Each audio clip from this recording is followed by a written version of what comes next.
Welcome, dear listeners. I'm Jonathan Carlin. And I'm Benjamin Carlin. And we invite you to join us through the Griffin Door, your one-way ticket to the enchanting world of Harry Potter. So grab your wands, dust off your broomsticks, and join us as we unlock the secrets behind Philosopher's Stone, Chapter 16, Through the Trap Door.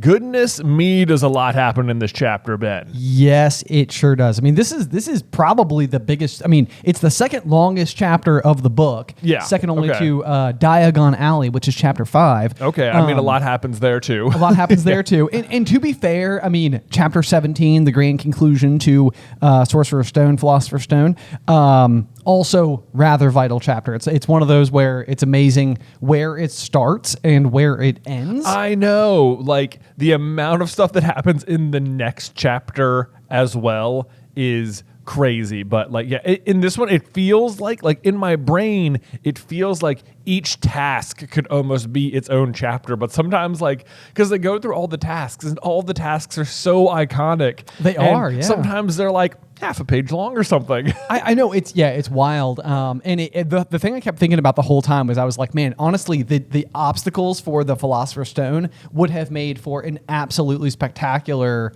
like final task for the Triwizard Tournament. Oh, right. I mean, it's like you have to go and test all your different abilities. Yeah, and I mean, in so many ways, like the maze is just very much like this exact task, or the getting to the stone. Yeah, it's just like it breaking really is. through a series of obstacles. Except when Harry does it in the maze, he is not able to like call upon Ron and Hermione. Yes, as well. yeah, for sure. Where you definitely start to see the fact that you've got multiple different skill sets all at play, kind of contributing to the overall prowess of the Golden Trio as a collective. So I think I'm going through it the way that we're doing it now. I think something that really stood out a lot more was like they each have their moments for sure. Like everyone contributes, and they couldn't have done it without each other. But like the number of times like Harry is the one who is like I was writing down like every time we went through something, I was like, that's a point for Harry, or that's a point for Ron, or whatever. And it's like Harry comes out on top, and it's not close. Oh, okay. Yeah. I like that though, because I mean, at the end of the day, I mean, Harry is supposed to be sort of like, the central lead main character, or whatever. Yeah, for sure. It's his name on the front of the book here. It is his name. There are so many times where I'm like,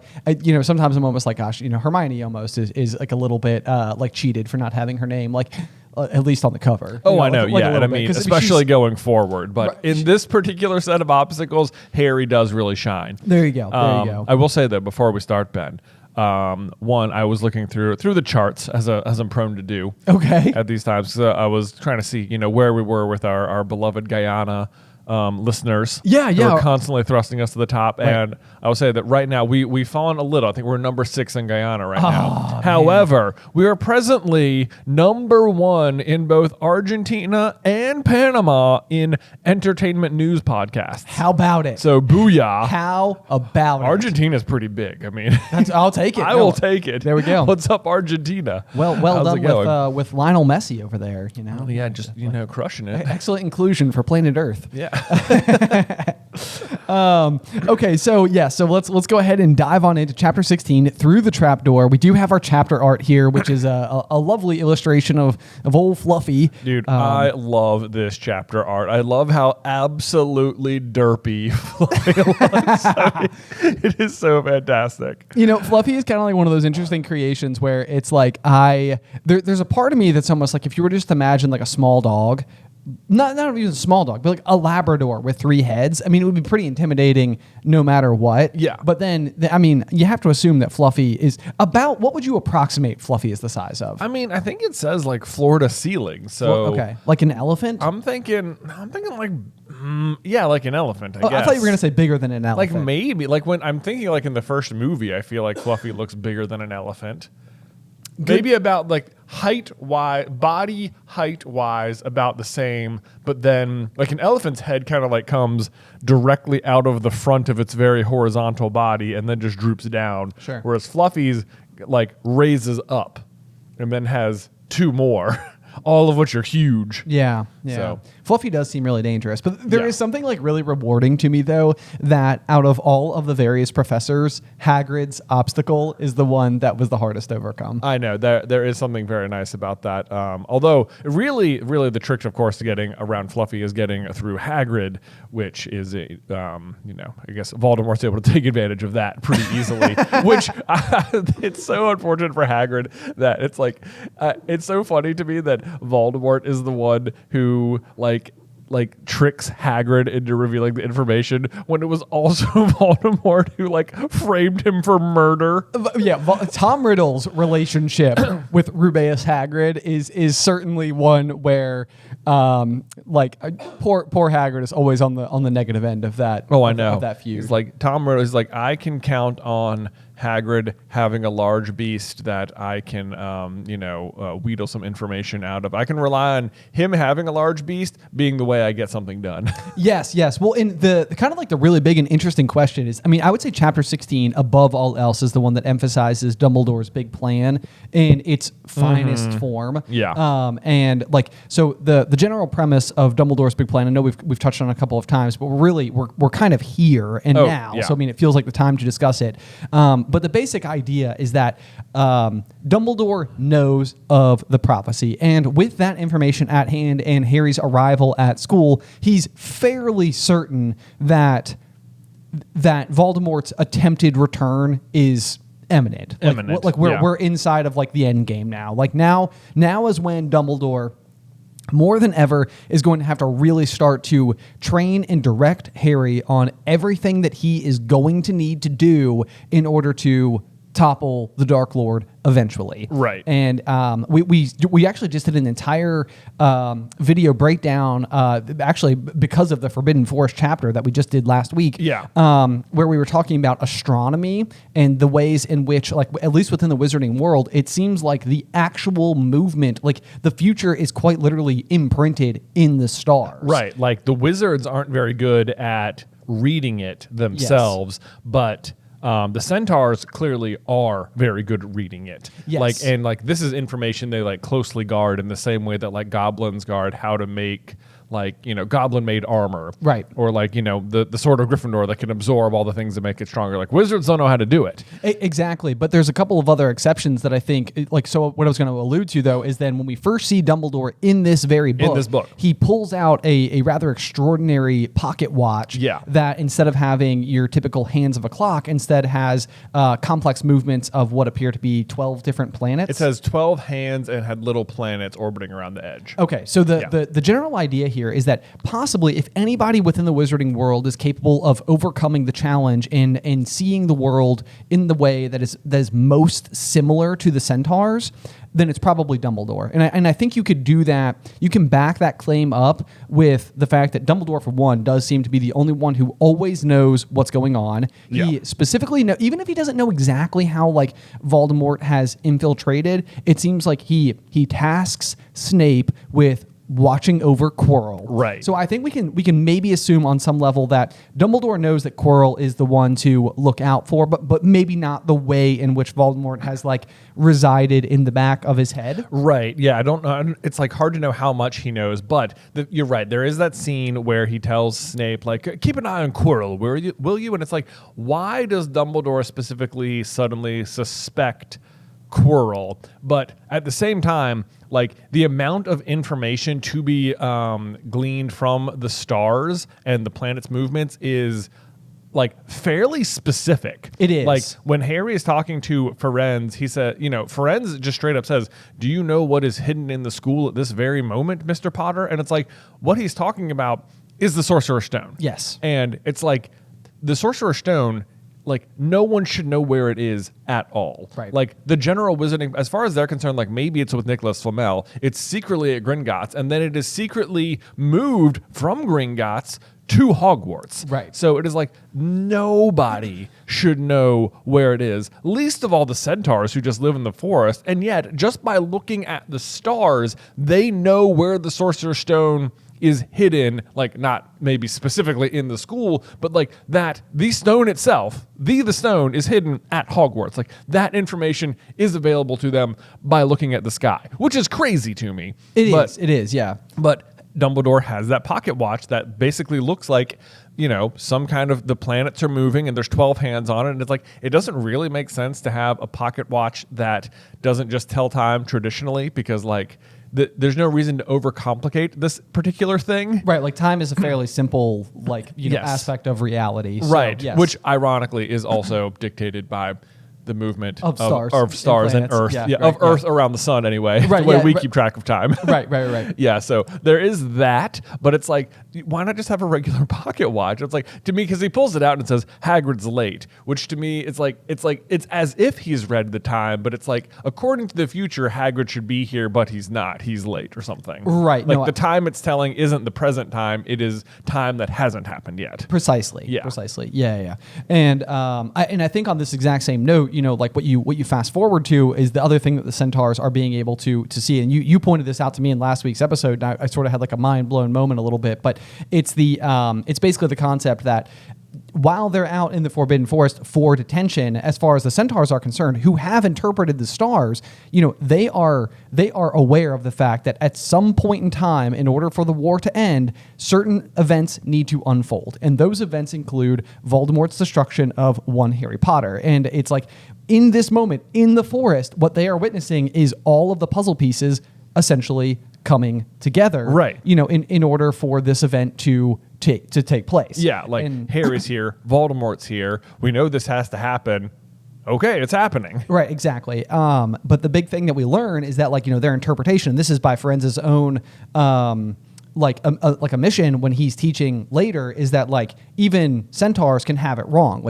Stars are so big and their message is so grand, right, that they only tell of the massive pieces. They're not focused on ants and their movement or whatever the case may be. So the fact that they happen to be off by 6 years is it's a rounding error. It's a rounding error. It's like instead of hitting the bullseye dead center, they've hit the bullseye but a little to the left. Precisely. Yeah. But so my point is, especially as we circle back to Dumbledore here, is that we also know that Dumbledore is uniquely capable of understanding Parselmouth, yep, which we see in his memory of the trip to the Gaunt Shack in Half-Blood Prince. Yep. We know that Dumbledore is uniquely capable of speaking Mermish, yep, with the mermaids. And so I think that him having this centaur level of comprehension of what is going on inside of the stars as well, and it brings you back to all of the silver instruments that you see inside of Dumbledore's office for years and years and years to come. And it's it is entirely possible that all of these little instruments are basically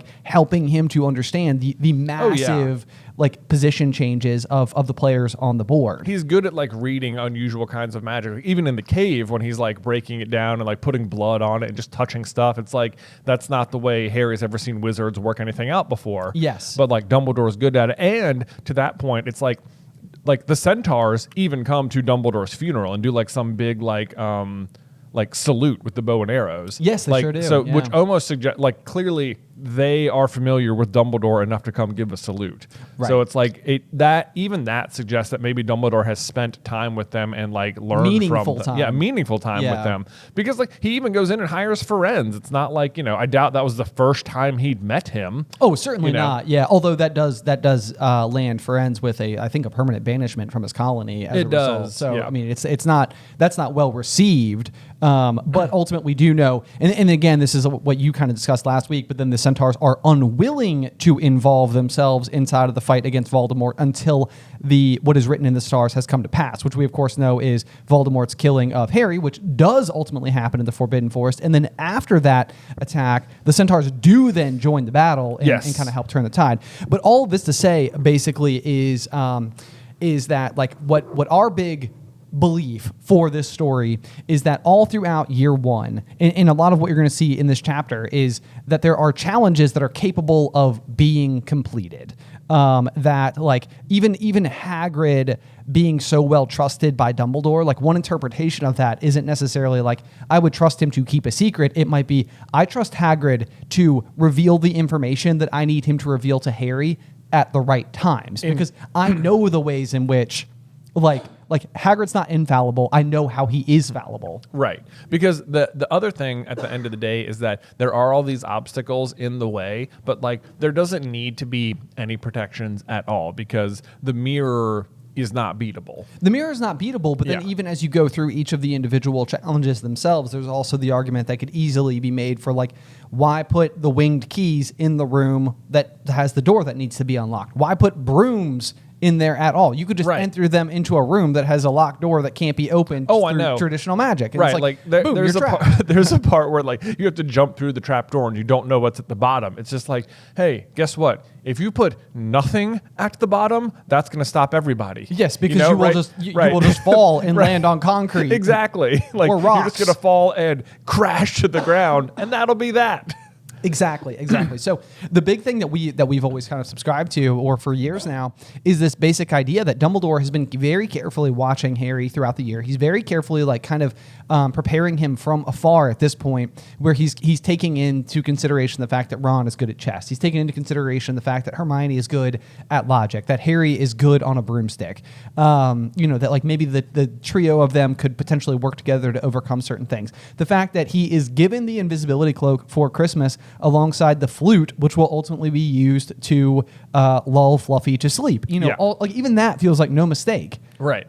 There's a lot of things in there, and there is one big thing in here that I know we're already like sort of subscribed to this here that Dumbledore is like training Harry or using this to like train Harry or test how good he is, right, or whatever. But like there was another little thing that I picked up on this particular read through that I was like, so we'll get to that when we get to it. Okay. But without any further ado, because we start talking about the chapter. Yeah, we've clamored on for a little while here, so let's go ahead and start. Where we're picking up is we've made it to exam time, and kind of hilariously, it reminded me of the line I brought up in the chapter about taking Norbert to the astronomy tower. Yeah, where it's just basically like a line that just says like Harry and Hermione would never remember how they even did it. Like, how they ever got Norbert to the top of the tower. It's almost one of those things where it's like everybody could recognize when writing the story that it would be too complicated and it would be an entire chapter on its own to watch them try to move a crate containing a dragon from the front door. Right. All the way up to the tallest tower, without encountering Filch or Mrs. Norris or any other teachers patrolling or ghosts or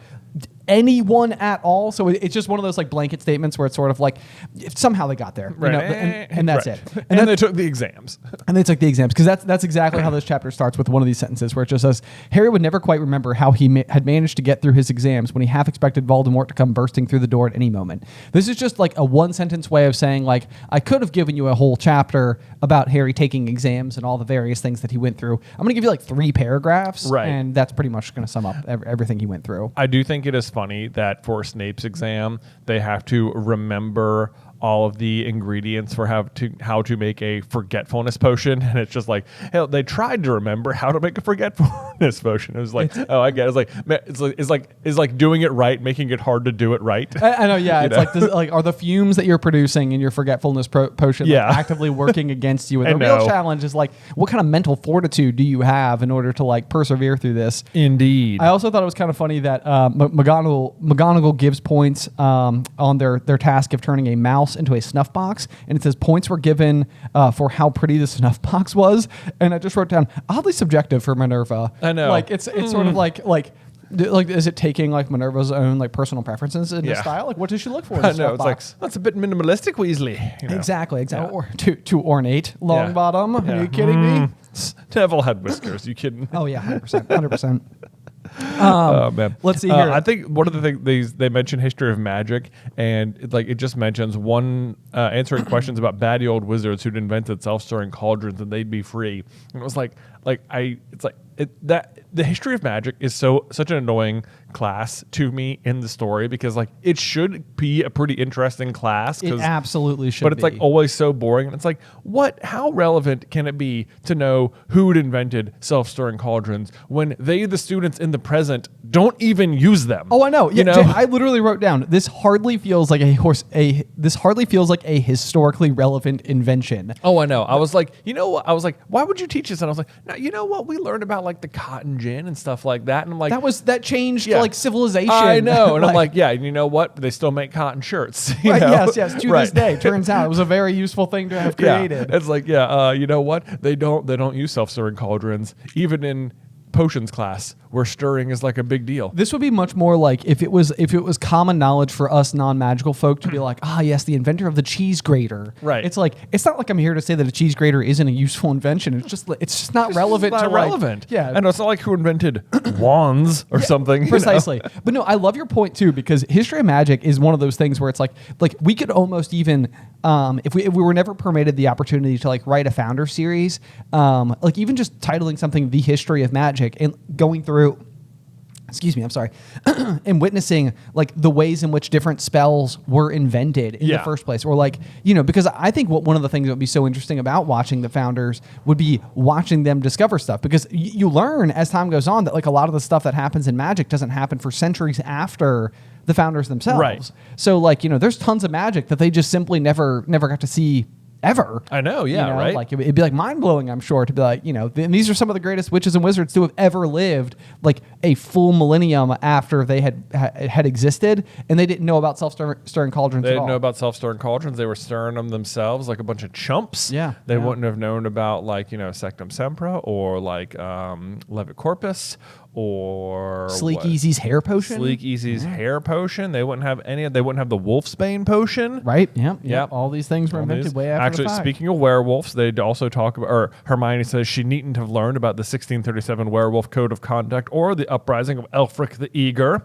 So obviously I went ahead and learned about those myself. Oh yeah, naturally, of course, yeah. Is Elfric a goblin? Yes, Elfric is a goblin, despite having elf in his name. It's like one of those things where it's like, I feel like Goblin Rebellions is like 87% of what they learn about. Yeah, it's like, even though Harry happens to be alive during a time of wizard war, it seems like most of history is full of like wizard versus goblin war. It does seem that way. Yeah. But yeah, Elfric the Eager, not much is known about him other than that he's apparently a goblin, based solely, which is information that is based on an image of him appearing on the cover of a book in the app Hogwarts Mystery. Which, man, let me tell you guys, massive pet peeve of mine, because we have to do a lot of like research on Harry Potter stuff for our job, as you might expect. Jay. We get to. Yeah, we get to do it. Yeah. We get to do it. And it is so frustrating when I'll be reading on like Wikipedia and they'll be like, how did I miss this? When was this information revealed? Is this like some like cool new thing? And it's like, oh, it's Hogwarts Mystery. Mm-hmm. Oh, this character revealed some interesting factoid about this, but it was in Hogwarts Mystery. I'm like, I don't know if I count that. I don't think I can count it. Yeah, Jacob's sibling comes up all the time. I know. It feels like there's too many decisions to be made by the player that could affect it. So like something like this, I'm fine with. It's like Elfric the Eager. Oh, we confirmed he's a goblin. It's like there's no higher level canon to dispute it. So like I guess it's fine and it doesn't hurt anything. So there you go. Elfric the Eager is a goblin based on Hogwarts Mystery. The 1637 Werewolf Code of Conduct was a set of rules outlining the responsibilities of werewolves, such as preventing any possible attacks by locking themselves up securely every month. So the problem was that it was a really ineffective code of conduct because no one showed up to sign it, since no one was prepared to admit to being a werewolf due to the great stigma amongst the wizarding society, which I thought was like kind of like a funny thing. No, that is very interesting, and it also was kind of fascinating what the procedure was specifically, because that's pretty much what the Shrieking Shack is eventually built for Lupin anyway, is a safe place for him to go. Yeah, just to transform and not hurt anybody. Precisely. But while I was looking that up, I also came across another fun fact about werewolves that answers a question we were having about werewolf cubs the other day. Yep. Right. Okay. So here we go. One curious feature of the condition is that if two werewolves meet and mate at the full moon, a highly unlikely contingency which is known to have only occurred twice, the result of the mating will be wolf cubs which resemble true wolves in everything except their abnormally high intelligence. They are not more aggressive than normal wolves and do not single out humans for attack. Such a litter was once set free under conditions of extreme secrecy in the Forbidden Forest at Hogwarts with the kind permission of Albus Dumbledore. The cubs grew into beautiful and unusually intelligent wolves, and some of them live there still, which has given rise to the stories about werewolves in the forest. Stories that none of the teachers or the gamekeeper has done much to dispel, because keeping students out of the forest is, in their view, highly desirable. Wow. So there you go. That is why people say there are werewolves in the forest, is because there are wolves that are the product of two werewolves mating during the full moon that are basically just hyper intelligent wolves, but they are not people that transform into werewolves. That is super fascinating, especially because I think that it's Tom Riddle in the diary that claims that Hagrid once was raising werewolf cubs under his bed. Right. So And this is probably that lot. it's probably that lot, which is always one of those things that always felt like hyperbole to me. It's sort of Yeah. like, it's like, oh yeah, Hagrid would, high five the giant squid if he could, or something like that, which actually hilariously. Yeah, there Fred and is George, some- yeah. yeah, like are hanging out with the giant squid this very page.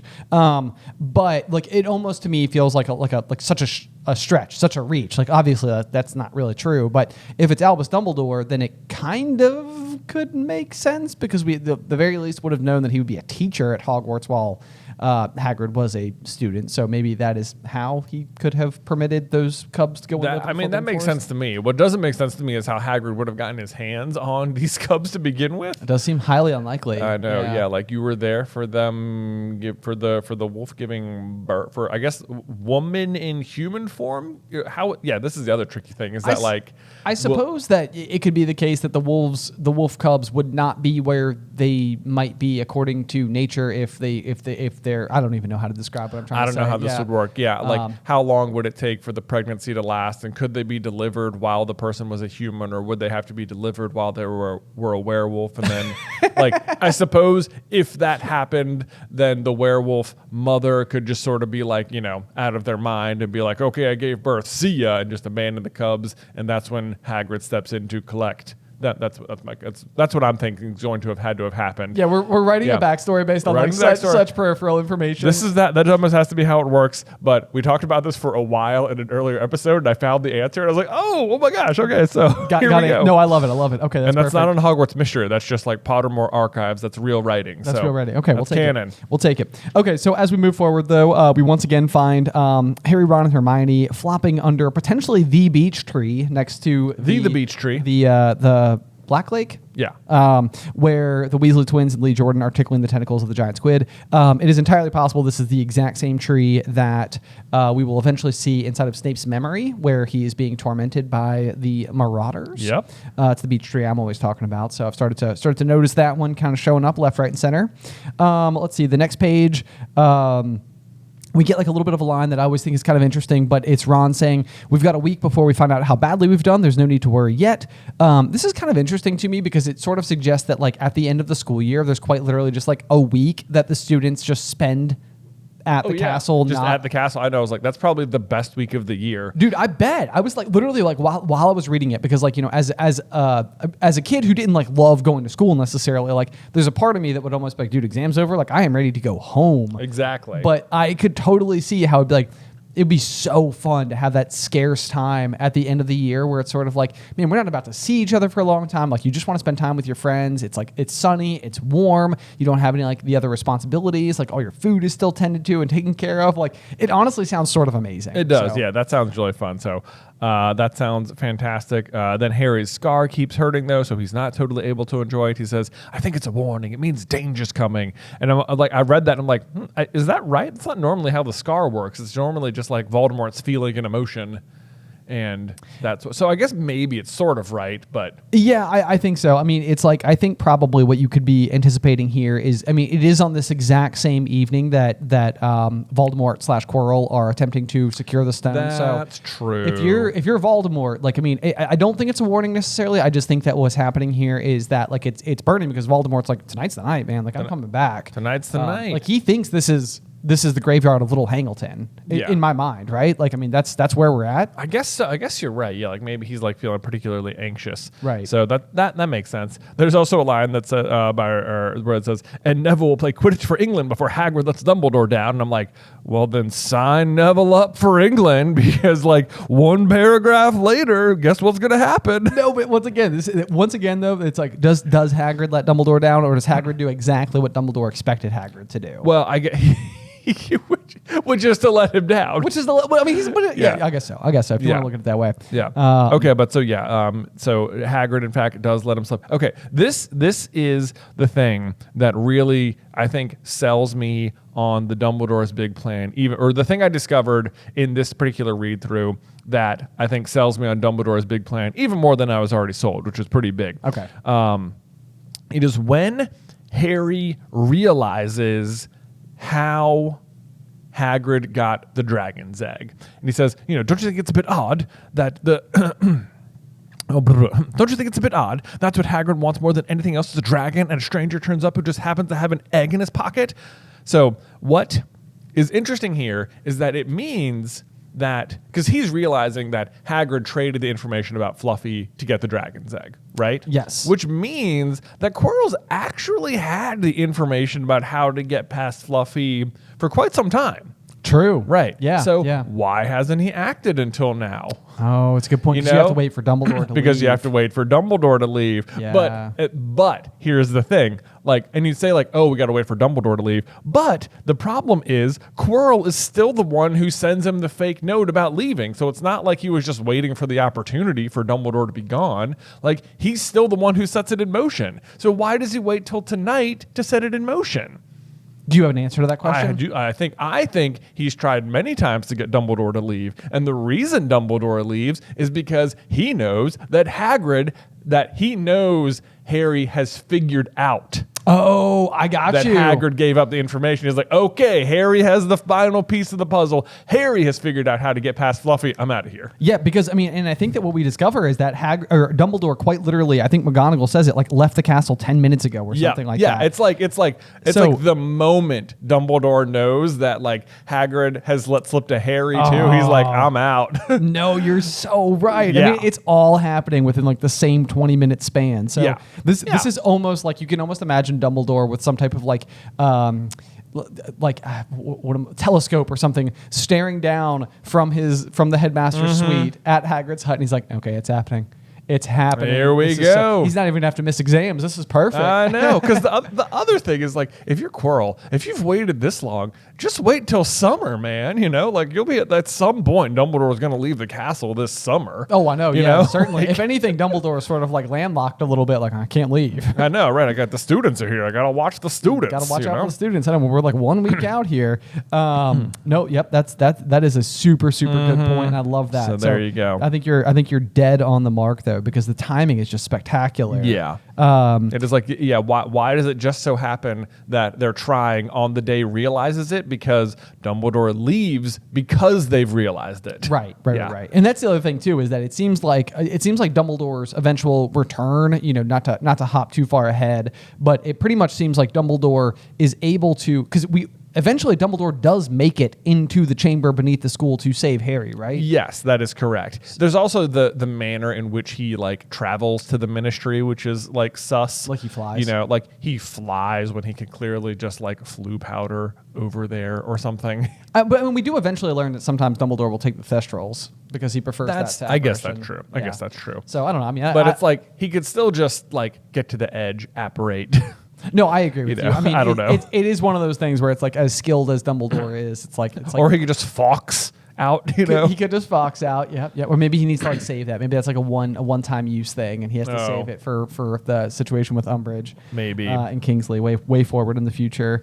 There is the little line here that we get where nobody can really believe how Hagrid didn't see the face of the person he got the egg from. And Hagrid says, "It's not that unusual. You get a lot of funny folk in the Hog's Head." And I looked ahead because I was like, gosh, I'm pretty sure Harry recalls this when he eventually goes in there to have like the first meeting of the DA. Oh, yeah. And it is a word for word recollection that Harry eventually does have. And he's like, I do kind of see how it wasn't weird for Hagrid to be dealing with a cloaked figure. Like it's sort of like a fashion choice for the Hog's Head. It's not even a fashion choice. Hilariously, like, not only is the hooded figure there literally specifically trying to like conceal their identity for the sake of getting information. But then when Harry is there with the DA, there are two people with their faces covered, one of whom is Mundungus Fletcher and one of whom is like reporting to Umbridge. Oh, so sure. it's Yes. like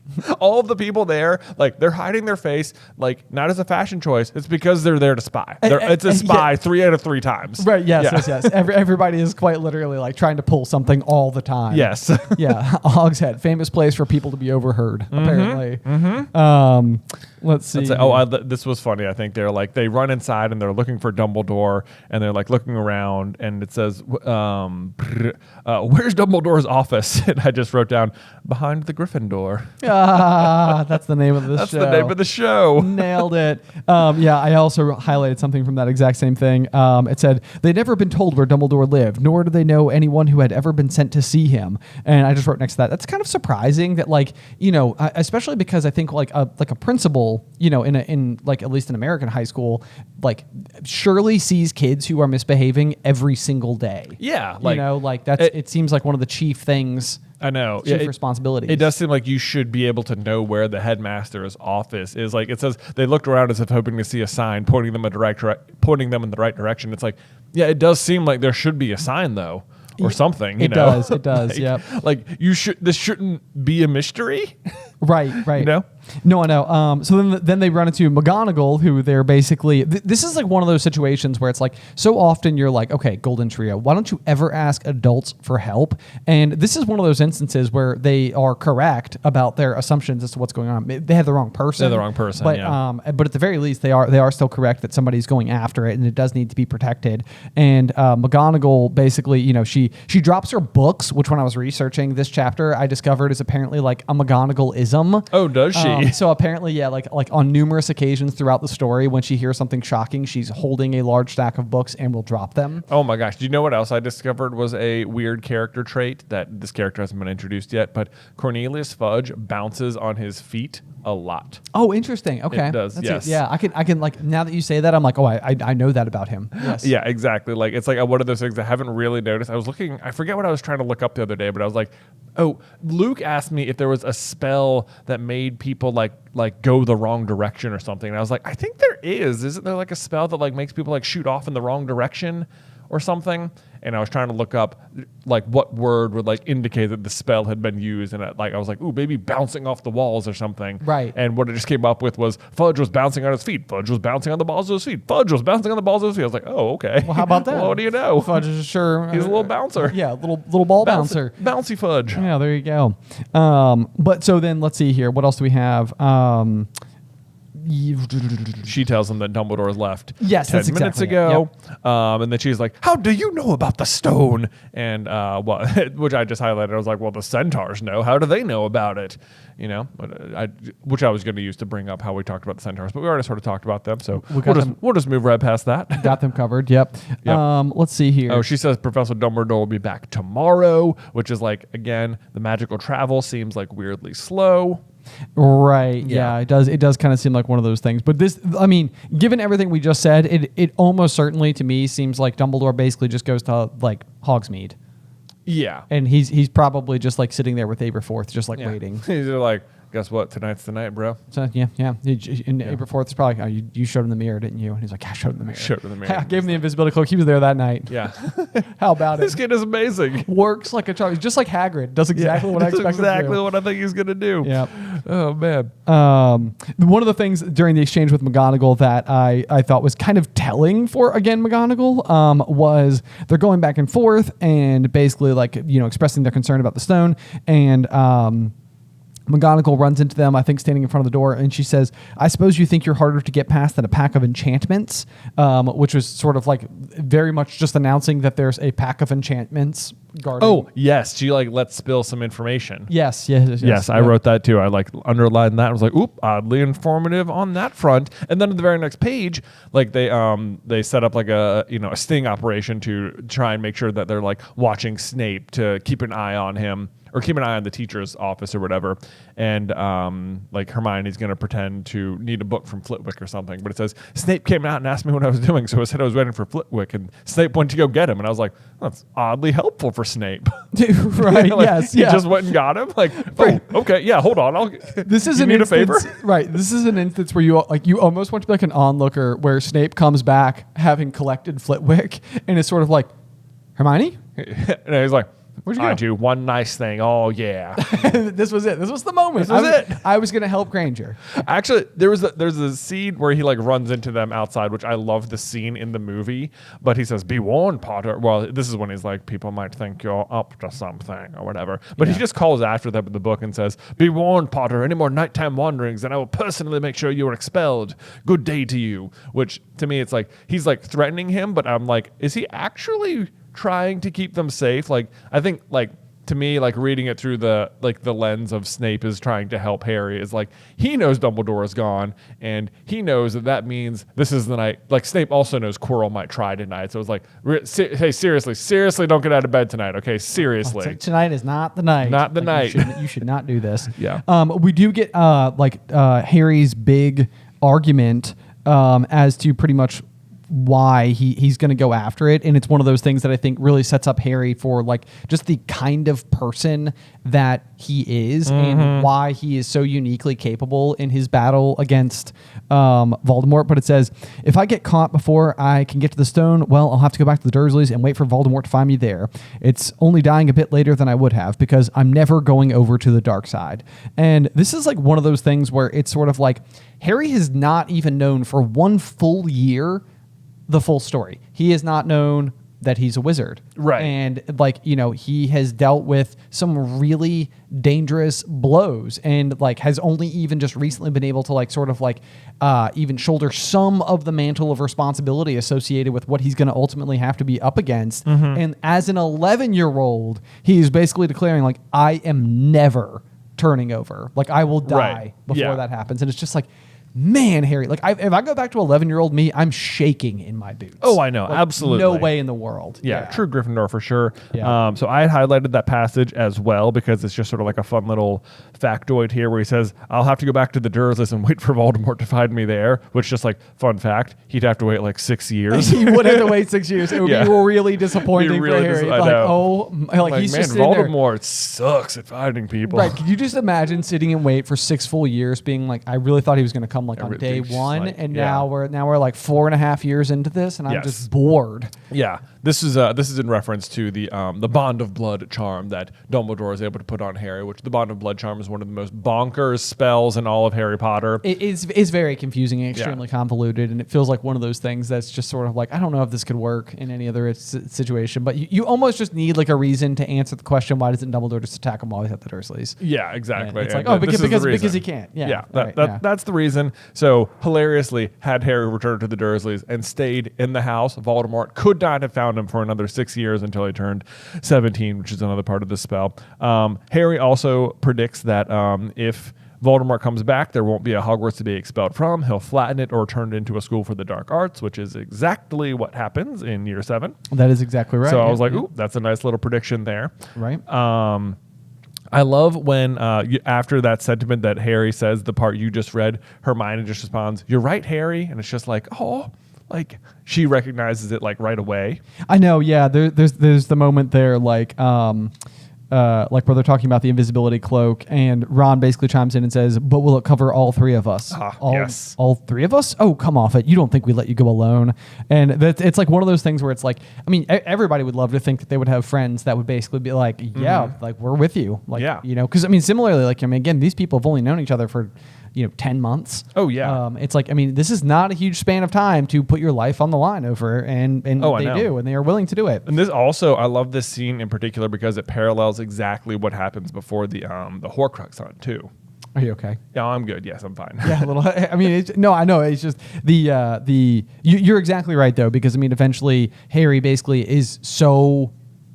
This is the end of Half-Blood Prince. He's like, Dumbledore's gone, and he knows he's going to have to go on this battle alone, and he's just sort of like, I'm not coming back to school next year. I've broken up with Ginny, and yeah, it's the Ron and Hermione are like, we decided forever ago, we're coming with you, and that's that. No talking us out of it. So yeah, I mean, once again, I mean, just like the ironclad friendship that is involved here is so amazing. Yep. Also, then this is just like a little funny thing, like a sentence later where they're talking about getting thrown out, and like Hermione's like, Flitwick told me in secret I got 112% on his exam. They're not throwing me out after that. I was like, okay. I said, this isn't the best argument. Well, justify it however you need, Hermione. I absolutely love it when we both have identified the same passages or wrote notes about it. It's like, okay, that's so funny. That stood out to both of us. Yes. I also like when Harry runs up to get the cloak. It says he pockets the flute to use on Fluffy. He didn't feel much like singing, and like that would have been hilarious. I literally wrote hilarious to imagine this being essential. I know, we have to sing. What song would they sing? But honestly, it would have tied in nicely because it would have been just like at the beginning when Dumbledore was like, magic beyond what we do here. Like, oh my gosh. Yeah. Even that's a Dumbledore big plan thing. Yeah, I know. It's he's like literally music. You're going to be looking for one important detail for most of the year. The answer to the question you're looking for is music. Music. It is not a magical answer. It is a musical answer. There we go. There it is again. I love how they stay up until midnight or whenever they're waiting to go down there. And they think it's just the three of them in the common room. And even after Harry goes up back to his dorm to get the invisibility cloak and the flute, he doesn't notice that Neville's there, and like they have just failed to notice Neville in the common room the whole time. The whole night, Neville's literally just sitting there with his frog. I know, he's like, with the frog. Yeah. Don't notice me. Don't notice me. Ninja Neville down there. Yep. Yeah, I love it. Fantastic. Neville really being a real Gryffindor, though. He says, you'll be caught again. Gryffindor will be even more trouble. And I was like, oh, look at Neville. Look at Neville. I know. Proving it to himself. I mean, and and the fact that he's even putting like House Gryffindor above everything else, is like, it's just such a testament to the eventual true Gryffindor that Neville actually is. This is another one of those moments where it'd be curious to know how much of this exact scene is explained to any of the professors, because Dumbledore also knows that this happens and awards Neville points for it. Exactly. I guess someone finds him there. Somebody could have found Neville. I mean, there's a question as to how long the Petrificus Totalis, I won't be able to pronounce it. There's a question as to how long that spell would last after Hermione left, or if he would ever be able to stand up. I will say that if you've never ever, and I don't recommend it, but I remember in middle school, I used to go and hang out with my friends in the neighborhood in the middle of the night. We would walk around our neighborhood and stuff like that. Yeah. And there was this one night we were like, hey, can anybody just stand straight up and fall backwards? Like just fall flat on your back without it's kind of like doing a belly flop, but just on land, and it's just painful for no reason. And I remember doing it, and everybody was like, whoa, that was so impressive. And I was like, I can't breathe. Yeah, knocks the wind out of you. Knocked the wind out of me. But I was like, gosh, falling with no ability to stop yourself on your face. I mean, that's a broken nose. Absolutely. Yeah. I do remember there was one point in college where me and our buddy John were walking back to his apartment, and it had snowed the night before, and I don't know what we were doing, but he was just like, John Carlin, I'll give you $1 if you fall on your face in the snow right now. And less than half a second later, I was just like, okay. I fell straight on my face in the snow, and I think he was so shocked by the speed in which I accomplished the task. Yes, I'm in. I'm in. Boom. Okay, give me $1. Did you get $1? I did. He did. He was like, "Here you go. That's amazing. Here's $1." That's amazing. Well, but I think about that. I'm like, what if there'd been something under the snow? Oh, I know. Gosh, can you imagine a little manhole cover or something? Oh yeah. So bad. That would have been the worst. Yeah. Anyway. Yeah. But there wasn't. I'm fine. There we go. So then we move on to and again, it actually pairs nicely with one of the questions that we got at the end of last week's episode. So they're basically traveling through the corridors on their way to get to Fluffy and through the trapdoor, and they stumble across Peeves. Yep. And the quick thinking on the feet situation here, and this is it's kind of interesting because there's a couple different ways to write this passage, in my personal opinion, where it's again, this is already the second longest chapter in the book. It's not like we're lacking for details or anything. You could just have them not run into Peeves, and I don't think anybody would have been like, hey, wait a second, how would they get through the corridor so easily? It's like they're already under the invisibility cloak. Yeah. Exactly. Yeah. I mean, they've already got Norbert to the top of the astronomy tower. Of course, they don't remember how they did that either, but but they did that without running into anybody. So it's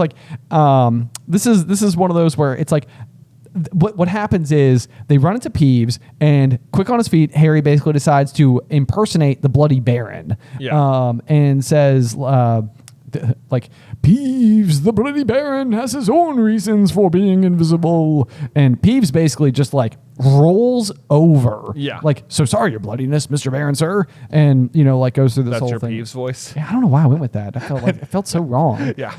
Anyway, but that's what I did. So now we're stuck with that forever.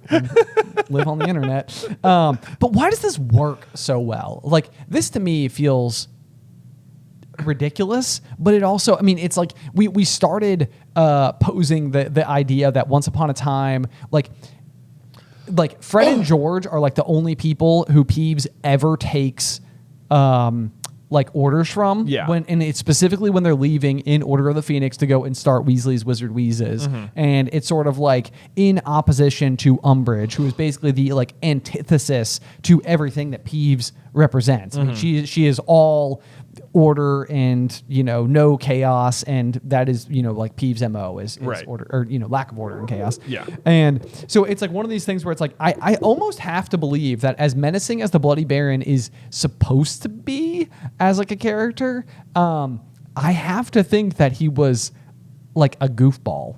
Like, you think so? Like the creation point for Peeves himself. I mean, like, it could be. I've always just interpreted it as him being like really afraid of the Baron because he's like covered in blood.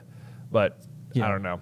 That seems, It seems like, weird. I mean, I don't disagree with you. I mean, that's like, I mean, that to me, I feel like is the base explanation. Right. But I feel like I want a better explanation. Yeah, I do want a better Yeah. explanation. They don't. This isn't fleshed out. I think the reason this obstacle shows up in here, because you're right, you could just have him just not run into Peeves at all, and it's not like, hey, wait, hey.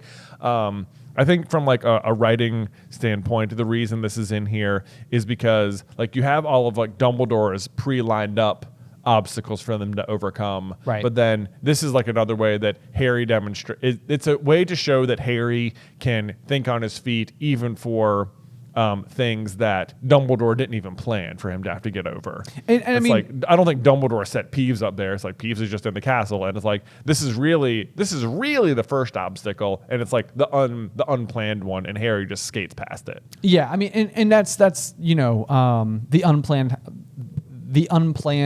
obstacle. Task. Yeah. Asking out Cho. Is asking out Cho. Yeah. It's exactly what I was going to say. I mean, obviously that's a very like superficial version of this exact thing showing up, but we do obviously in Goblet of Fire have the first, second, and third task, and then there's the unexpected task, which is asking somebody out on a date. So I suppose there is something to be said for things like that like Harry will inevitably have to face, but I also feel like, so then immediately after that, we basically find ourselves going into the room where they find the harp that is playing by itself.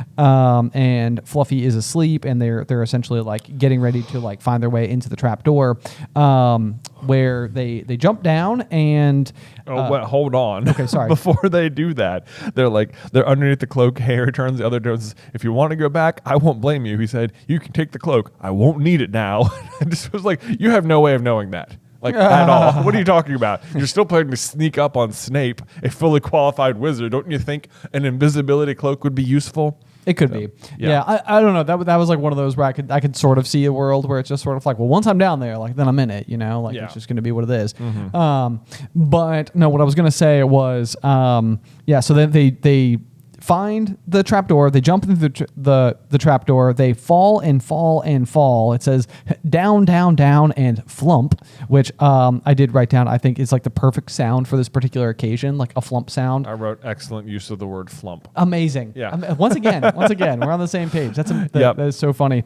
But so then he looks up, and the light through the trapdoor is the size of a postage stamp, which is impossibly small. Well, Ben, I'm glad you brought that up. Okay. Because once upon a time, many videos ago on the main Super Carlin Brothers channel, I think we have a video called "Does Sorcerer's Stone Predict Everything?" Okay. And in that, we did some math, and we figured out there's like a formula you can figure out to see like to figure out the perspective of something. Like if something looked to be the size of a postage stamp, if you knew the actual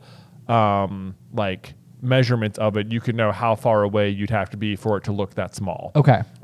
So In the video, we assumed that the trapdoor itself was 2 meters across, so about like 6 feet or so. Okay. And in order for it to look like a postage stamp, you would have to be about 275 feet away from the trapdoor for it to look like the size of a postage stamp. Okay. Which means that's like 270 feet. That's like 27 stories or something, right? Sure. Yeah. So, which is a long, long way. Which means they would have also been falling for about 4 to 5 seconds. Which, if you've ever been falling through space for more than a second, that's a really long time to be falling. It does feel like forever. Yes. We have done a fair bit of like our own, like sort of like kind of air quotes cliff jumping. Yeah. Where we jump off rocks into water. And yeah, there is this sort of like odd feeling where you like have left the solid surface that you were sitting on, the rock or whatever. And then you were just sort of like in nothing, Yeah. You're just falling through the air. Actually, similarly, I also did a bungee jump once upon a time where I fell, I don't know, for like 6 straight seconds or something. Oh my gosh. And yeah. I mean, super far. Absolutely terrifying.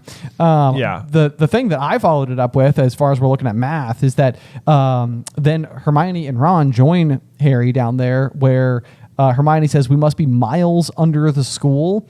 And so I did the quick math on that. And it takes about 20 seconds to fall 1 mile. Oh my gosh. Yeah. So in the event that, I mean, obviously, like it seems like the hole would be much, much, much smaller than a postage stamp at that point. Yeah. Or else the trapdoor is massive. Or else the trapdoor is massive. Yeah. But at that point, I mean, I don't know. I guess it could be if Fluffy's standing on it, but it doesn't seem like there's any reason for it to be that big. Right. But certainly, like in the movie, it's not. Even when I was doing this, I was like, 6 feet seems like pretty generous. It does, yeah. Yeah. I mean, that seems like a pretty big trap door considering Yeah. it, just doesn't need to be that big. But yeah, I mean, so even miles plural would suggest that they fell for at least 40 seconds. Oh, well, here's the other thing. If you were, according to the math we did in that video, if you're falling for 4 to 5 seconds, it means you've achieved a speed of 75 to 80 miles per hour of falling. Goodness So these better gracious. be some truly flumpy vines they're landing Jake, on, they're the flumpiest. They are. I mean, we Yes. can only assume they're the flumpiest. Yes, I mean, yes, indeed. We got probably they even reached up and caught them, nestled them down to the ground. Right. Before starting to strangle them. I mean, to be fair, we actually literally just made a video a couple of weeks ago as well, not to get too off track here, because in the movie Frozen, there's a claim that you could jump 200 feet into freshly fallen snow. Yeah. And it would be like just like falling on a pillow. And so I was doing some fact checking on that particular occasion and discovered that in World War II, there was a pilot who fell from his plane and his parachute had burned up and fell, I think, 18,000 feet into fresh powder and did survived. in fact survive. So, Yeah. I mean, is it possible? Technically possible Yeah. for it to happen. So there's that. Doesn't mean it's not absurd, though. Anyway, yeah. Harry, Ron, and Hermione fell roughly 27 stories at about 80 miles per hour and landed with a flump. With a lump. There you go. There we go. Yep. So absolutely. But no, this finally brings me back to the point that I was going to make, that you were kind of making about Peeves, which is that like they are then being strangled by the devil's snare, which it turns out the flumptacular plant is in fact. And Harry, amidst the chaos, just yells, "So light a fire," which I think Ron will end up crediting Harry for. I think he says like, lucky Harry doesn't lose his head in a crisis. There's no wood, honestly. I know. It's like, wood. so, I mean, I understand the point you're making about Peeves in the hallway and sort of like, this shows like Harry's resourcefulness, but I also felt like this particular task is also like going to at least some lengths to do the exact same thing. Oh, absolutely it is. Yeah. This is just one that's set up on purpose. Right. Yeah, I gave Harry, Ron, and Hermione all a point for this one because Harry's the one who suggests the fire, and then Ron is the one who reminds her that she's a witch, and then Hermione actually does the spell. I think you got to give Hermione a little tilt here because she's. Yeah. It's like literally. It's like, are you a witch or not? It's like, Ron, are you a wizard or not? Like know. But to be fair, the Bluebell Flame is something that does seem like a bit of a signature spell of Hermione's, which it like to the tune of, it could be comparable to like, Harry's Patronus or Expelliarmus or something. Like, like she may be particularly like adept at this skill. For sure. And I've sort of been under the impression that the boys are not capable of like reaching their wands at this moment either. Maybe not. Yeah. Yeah. Maybe they've been strangled a little bit more than Hermione, who is the last one to get there. So that's fair. I mean, I think you could probably give each of them, a fair bit of credit for making it past that. I think there's a fun line at the bottom too, where it says, "If they'd been a dragon, a fully grown dragon, Norbert had been bad enough." And I just love that. It's like that is like a little bit of foreshadowing, I think, for Gringotts further on down the line in book 7, where they in fact are in a similar situation where they're deep underground and they're trying to break into something, and now they do run into a fully grown dragon, and what are they going to do? Right. Yes, that's true. Yep. They successfully get past it. Yep. Okay, so then let's see here. Is it the first room that they encounter is going to be the Winged Keys. Yep. This is once again obviously like such a apparent charm. This is another one of those things where it's like Harry's prowess as Seeker feels like such obvious inspiration for why this task would be chosen for this particular situation. Yeah, this one's all Harry. I mean, I guess Ron recognizes what the key is supposed to look like, but this one Harry gets all the points for, I think. This is just sort of as a complete aside we sell candles, as you know. We do. And inside those candles, after they're melted down, there's like these little collectible charms inside, which is like, really fun. So some of the like magically inspired candles that we sell, one of the charms you can get is a winged key. It is. And we have a bunch of them here at the office, and my kids were here the other day, and Luke has read the first book, and he was like so excited to find the winged key. And then of course, once one of them finds it, they all want one. Of course. So I had to find 3 different winged key charms that we somehow had. That we had here at the office. And they are just like running around the house, like having a blast playing with the winged key charms. That's amazing. I know. That's amazing. Like, my kids love these. Yeah. That's incredible. Yeah. No, I love that. One of the things I did write down is that in the movie, actually, one of the things that happens is that once you grab the correct key, the other keys then kind of go onto the offensive and sort of attack. Yeah. And they start going like a kind of crazy just as soon as you touch the room. Yeah, you're right. You're right. That's exactly it. So that was actually something that I was like, that actually I think is a good inclusion that they sort of expanded on this idea for the film. Yeah. Because I do think it makes it all the more menacing. I mean, hard enough to catch the key in the first place, but then to also have a bunch of flying bullets for all intents and purposes. I mean, like sharp flying fast flying metal keys. I mean, that's pretty dangerous. It can flex you up pretty quickly. So I also, this is like, whenever I read this one, I'm always like, how did Quirrell do this? I know. Yeah. Like it actually takes all 3 of them, and Harry's like a super talented seeker. Yeah. And they know which one it is because someone's already caught it. Right. Like he would have had to have found the key the first time too. Right. Yep. That's exactly it. So I'm always like, wonder if he just like, summons it or something.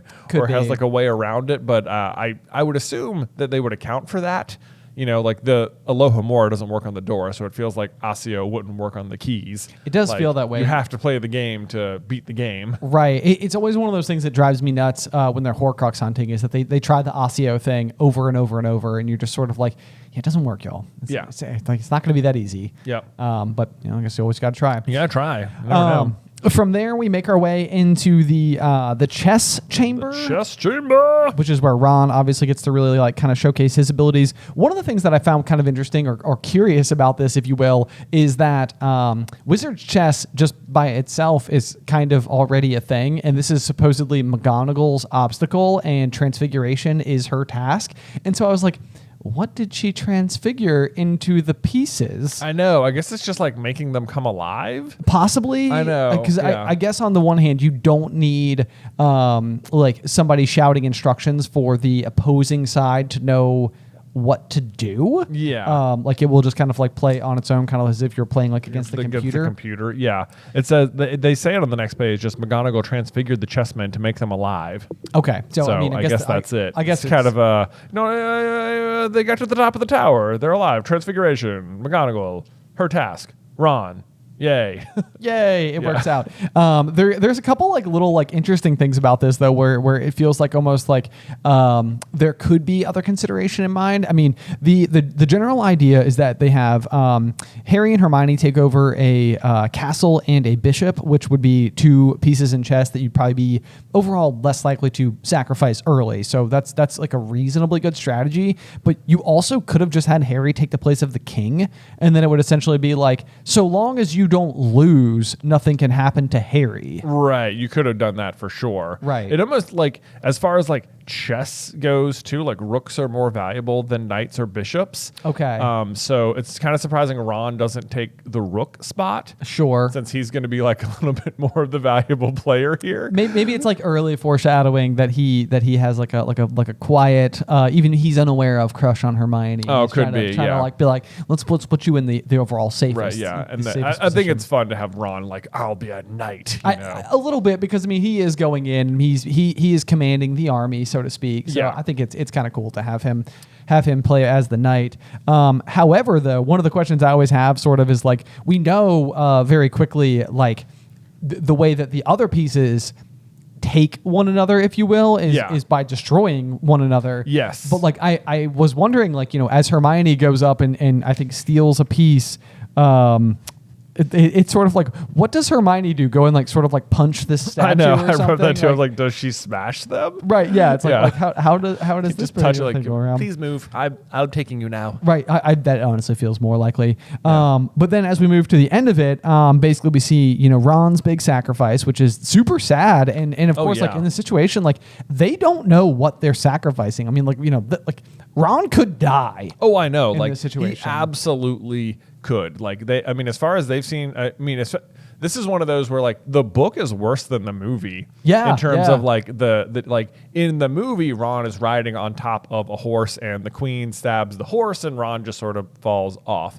Like in the book, the queen just like backhands him across the face. Just, like, and clubs him, yeah. just clubs him. And it's like, you know, it doesn't mention like a sword, but you know, if in the book the queen had a sword like she does in the movie, like, and she doesn't and she just hits Ron, like I don't think in the book he's like riding on the piece, he's just standing there. Yeah, I think you're right. You know, like you just would have chopped him right in half, man. I know. It feels Yeah. very dangerous. And the actually, this is always one of those scenes where I would love to know the behind the scenes on it a little bit if you watch the movie, especially like on like a computer where you can kind of like frame by frame it. But when Rupert Grint, the actor who plays Ron, falls on the ground, there's a piece of rubble that sort of like skates across and like cuts his face.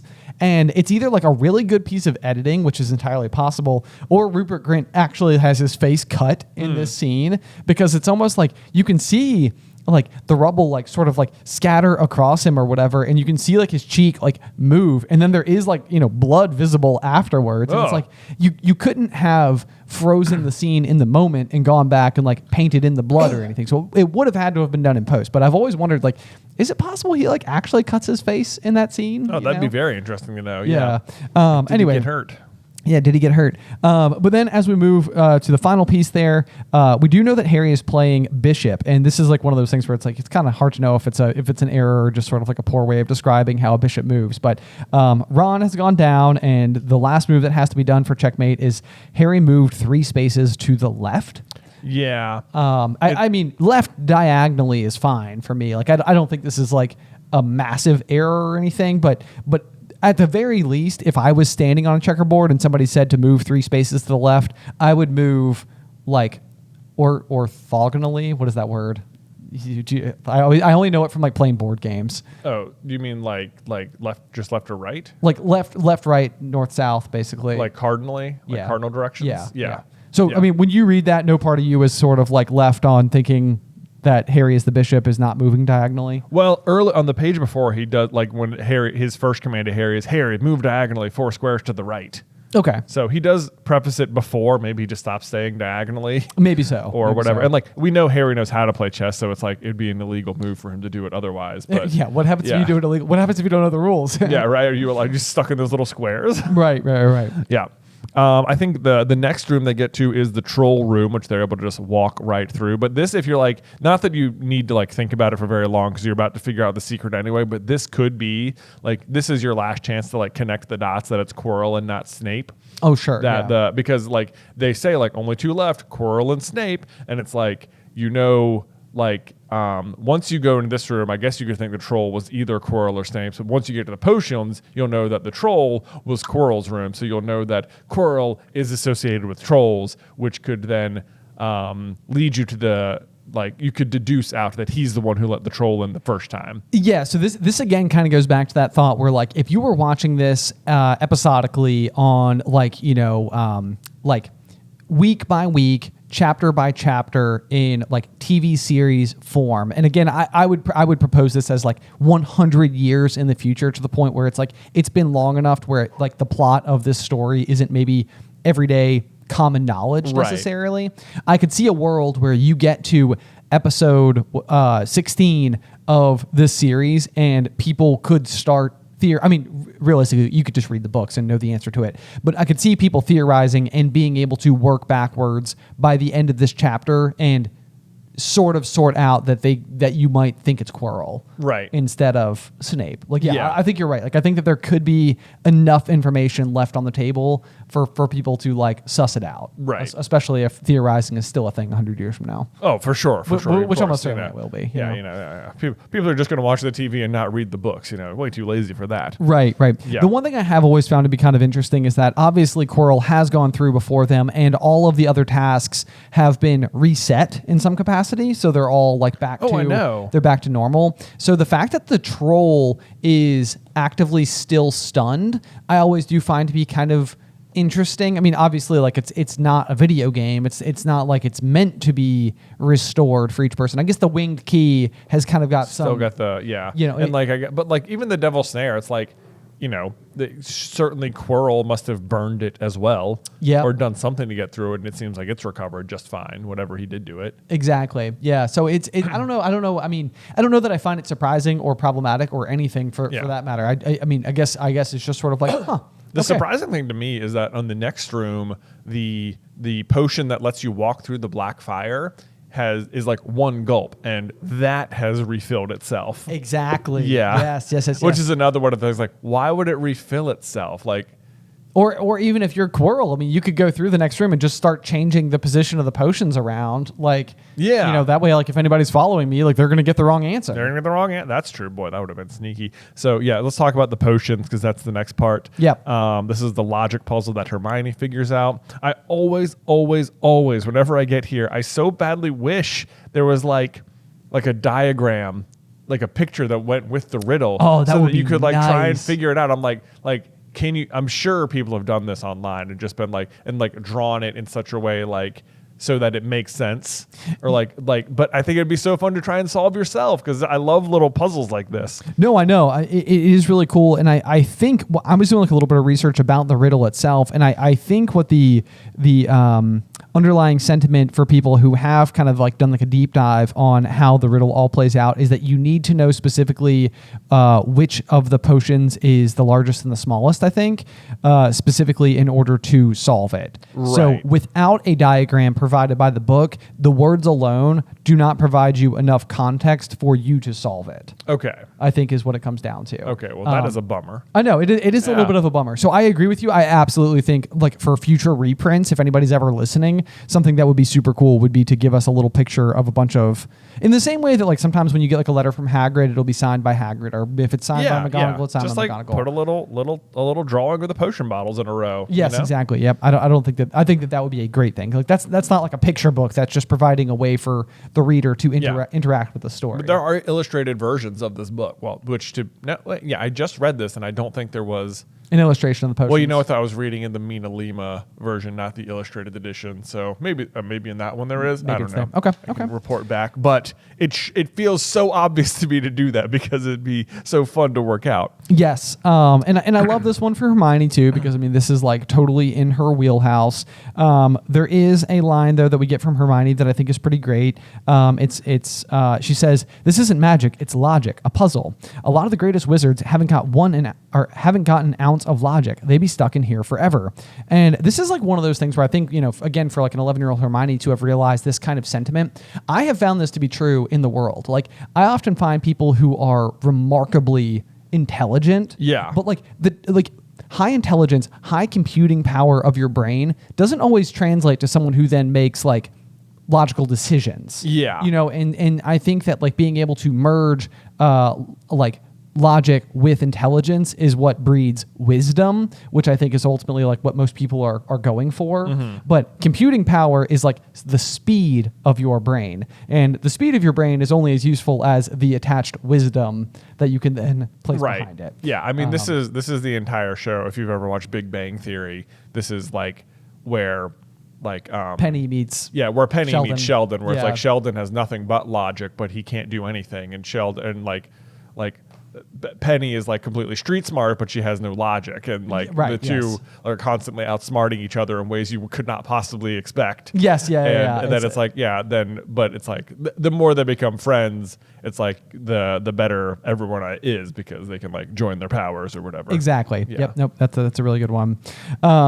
So anyway, then we have the final dialogue. This is another one of those I often earmark it. I'm sure I'm going to out myself now as Team Hermione. But the little exchange I think with Harry and Hermione, and the fact that it comes down to them is always like one of these early nods that I felt like it could have been them. It could have been them. I don't die on this hill for what it's worth. I'm not like that, like hardcore of like whatever. But there, it does seem like a really good exchange between Harry and Hermione. We get a really great moment that I think basically answers the entire question, which is why isn't Hermione in Ravenclaw? But basically, Hermione says, Harry, you're a great wizard, And Harry says, I'm not as good as you.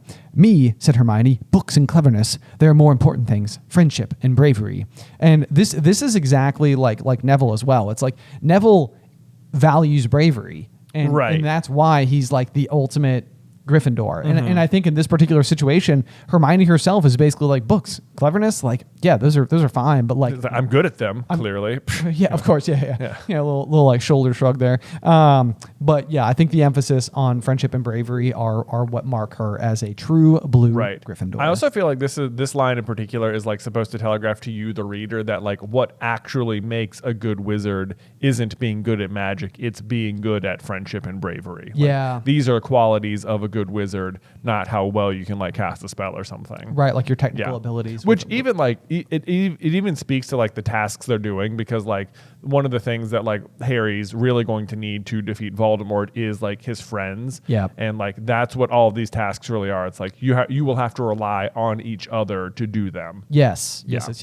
And I think like I mean again, with Dumbledore's big plan, you sort of like can fast forward basically to one of the last conversations, not the last conversation that Dumbledore ever really has with Harry in King's Cross Station, where he like specifically says like, I counted on Miss Granger to slow you down so that your what does he say? So that your hot head didn't outpace your good heart. I think is what it comes down to. But like even that, I think suggests to me that even this early on, Dumbledore is recognizing the friendships that Harry has forged so early, and has included obviously his closest friends as elements in what Harry will need in order to ultimately overcome Voldemort. Like, like the things are set up with Ron's strength in place, with Hermione's strength in place. Like they like account for the people that Harry will keep with him all the way to the end. And he does. Yeah, he totally does. Does. So anyway, then we basically we see Harry take the potion, which feels like ice. He's able to walk through the flames.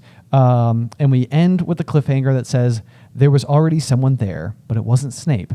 It wasn't even Voldemort. Yep. Very, very good cliffhanger. I highlighted that sentence in particular. I was like, I'm not sure there's been a sentence in any book that has impacted my entire life like more than that one right there. Yeah. Like you think that's like this is the moment the book got you. Right. Yeah, that's insane. And I mean, it really is, because like I think as we kind of go, I mean, you could even turn one page and see who it is. I mean, you can see it in the chapter art, but like this is sort of the moment. Like, I feel like one of the things that I've learned that I never pick up on so much as I've been reading through the books historically is like the number of little notes that I've been able to write down and be like, I don't know about this, or like, that's a reach, or like that can't be right, like whatever. Like it's not like there's not like flaws inside of the story, but like like when you're reading it in like one big continuous flow, it's easy to be, it's easy to just allow these things to like sort of. Oh yeah, like this is like the way we're reading it is not how you read books. You know, precisely. Yeah, we're like, I mean, we've read these books like 50, 100 times or whatever, and it's like now I can go through and like write a little note about this, and I will notice every little thing that like doesn't add up and stuff. But like when you're reading it the first time, you don't notice any of that stuff. No, of course, and that's not how you read any book the first time. No, and I don't get stuck on these details to this day. Like I mean, I don't ever like think back on like even one of the things I wrote or I highlighted in the page prior is. Harry and Hermione are talking to each other. Harry basically says, go back to the last room, get Ron, take the brooms from the flying key room, get to the trap door, past Fluffy, go to the Owlery, send Hedwig to Dumbledore, let him know we need him.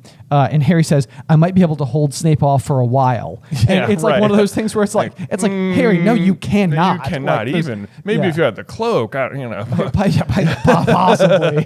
But like, it's, I mean, there's a million little things that are, the postage stamp, the miles under the school. I mean, you could pick any number of things and you could critique it to no end. Right. But when you're a kid and you're reading this story, or when you're an adult and you're reading this story, it's like, this is the moment where the magic trick itself of the story is being delivered to you. Right, like the this is the twist. Yes, this is it. And that's the thing. I mean, that all magic is sort of like it's look over here so that you don't see what's happening over here. Right. And that is sort of like the fun of like a book about magic is like it has a magic trick itself. Exactly. Yeah. Exactly. And this is the flourish. This is the it. moment. Yeah. Boom. So I think with that we can pretty much close off chapter 16 and point our sails towards the last and final chapter of our first book here in our podcast read through, chapter 17, The Man with Two Faces. Oh yeah, very exciting. So much happens in the last chapter. I cannot believe it sometimes. I'm like, we still got to fight Quirrell. We still got to have a conversation with Dumbledore. We got to talk to Ron and Hermione, and then we got to award the House Cup, and we got to it's like you got to get back on the train and get back to London. Like, so all of that's going to happen in one chapter. Yes, yeah. So literally, I mean, that's what's shocking about it. So I mean, not to give too much away about chapter 17, but you're walking in, you're miles apparently under the school. You're about to face the Mirror of Erised, do all these types of things, and then the last page of the chapter will involve Uncle Vernon. I know, right? Like Uncle Vernon is in the same chapter as Voldemort. Yeah, it's like what? What? How is that even possible? One of the most like remarkable, packing in like action into a chapter ever. So it's going to be so much fun to dissect that one as we get to the big finale next week. Yes, we're almost there. Woo! So do you have a review for us to close out? Absolutely, I do. This is let me make sure I get the right person. It's from Carter. Okay. It says, everything the Super Carlin brothers do is great. They're both very knowledgeable. I've been reading a long time and listening to the podcast. It has been such a joy. Question: Snape was keeping strict eyes on Quirrell, threatening him and just being mean to him. So why does Voldemort still trust Snape while living in the back of Quirrell's head? And I thought I picked this one out because one, we're obviously like, this is the chapter with Quirrell, or we're getting right up there. Yeah. But this answer is actually right in the books in Half-Blood Prince. Yes. When Bellatrix and Narcissa come to visit Snape, and Bellatrix, for the sake of the audience, asks Snape all of the questions that you've forgotten to ask or that you haven't been keeping track of, but boy, sure she has. And one of them is, why didn't you help Voldemort get the Sorcerer's Stone? And Snape just answers her straight up, and he says, I think you next want to know why I stood between the Dark Lord and the Sorcerer's Stone. That is easily answered. He did not know whether he could trust me. He thought, like you, that I had turned from faithful Death Eater to Dumbledore's stooge. He was in a pitiable condition, very weak, sharing the body of a mediocre wizard. He did not dare reveal himself to a former ally if that ally might turn him over to Dumbledore or the Ministry. I deeply regret that he did not trust me. He would have returned to power 3 years sooner. As it was, I saw only greedy and unworthy Quirrell trying to steal the stone, and I admit I did all I could to thwart him. And then he goes on to say, the Dark Lord's initial displeasure at my lateness vanished entirely. I assure you, when I explained that I remained faithful, although Dumbledore thought I was his man, yes, the Dark Lord thought I had left him forever, but he was wrong. So that's basically the answer. Yes. So this is like the what is it? What does Snape ultimately become? Is he a triple agent? Is it? Yeah. Is that how it works? So a double agent would be playing both sides, but like and I guess he is just playing both sides. Maybe it is just double agent because he's sort of like both. But this is a situation where it's like he was on the dark side, came to the light side, and is now telling the dark side that he convinced the light side that he was able to. I think it is triple. It is right, triple because if you agent. were just like a secret agent, you'd just be like on the other side pretending to work for them. Right, true. Right. And so a double agent is like he's on the dark side. A double agent would be someone who goes to the other side and actually starts working for them against your original enemy. Yes, okay. Right. So he starts on the dark side, goes to the good side, then goes back to the dark side and But is operating on behalf of the good side. So Yes. yeah, I think it is triple agent. Triple agent. Okay. Yeah. So pretty highly complex, but I also feel like it's a pretty elegant response as well. Like, I mean, for all intents and purposes, I mean, when it comes down to it, Voldemort never reveals to Snape, which he could have, and I mean that would have made things a lot more complicated. I mean, that's maybe not even the worst. What if? Like, what if Voldemort had revealed himself to Snape in book 1? Oh man, that is a good question. I do not know. I have to think about it a bunch. I know. Would he immediately? I don't think Snape would. Oh yeah. Something to chew on over the weekend. Something to chew on for sure. Yeah, we'll have to think about that one. There we go. It's a good one. But as ever, guys, if you have a review for the podcast, be sure to let us know, and maybe you'll get to hear it here on the show. I know if you have a question for us or anything like that, we will try to get to it. Otherwise, join us next week for the finale of Book 1, Chapter 17, The Man with Two Faces, here Through the Griffin Door.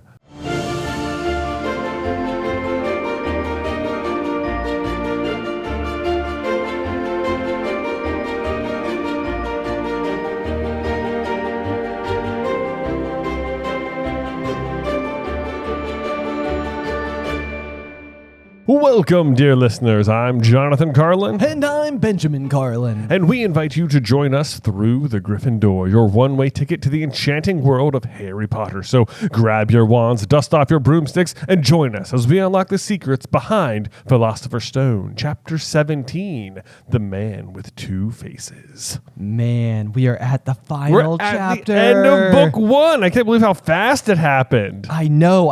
It feels like everything has just like shot by so quickly, which has just been so much fun the entire time. It has, yeah. I've been absolutely loving this so far. I am so excited to jump into Chamber of Secrets next. I know. Yeah, like a whole new book. We're gonna have to go buy like new copies for Mark. I know. I was just thinking that. I was like, normally we do these like we'll like record a bunch of episodes like all at once, and I was like, you know what? We don't even have the second book to read to mark up. We can't do more work right now. Can't do more. I will say though that heading into Chamber of Secrets, I do want to make an announcement here as part of the start of the finale episode of Book 1 is that as of here, January 2024, Happy New Year, we have just launched a brand new project called our Wizarding Candle Club. Yes, the Wizarding Candle subscription. Yes, this is going to now available. Yeah, so we've been working on this for a while, and the way it's going to work is that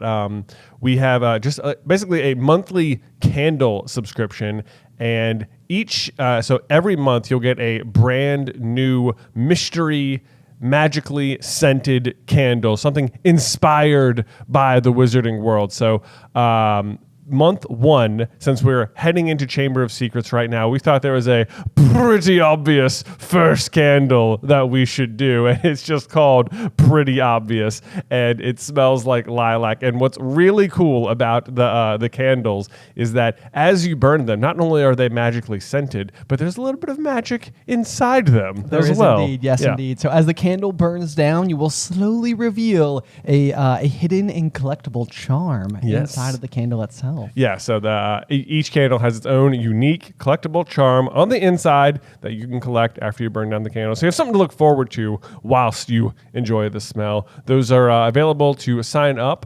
You can sign up to buy individually or sign up for the whole year, just a few months at a time if you want, whatever. But they're available over at wizardingcandles.com. Yes. Oh my gosh, I was so excited. We secured a domain name. That made it feel so real. I know. I was like, wow, this is so neat. This is so fun. Yeah. So wizardingcandles.com. They are all hand-poured soy candles. They burn it's 2 wicks, and I believe the burn time is about 130 hours. Yeah, so, they go. Absolutely enjoy.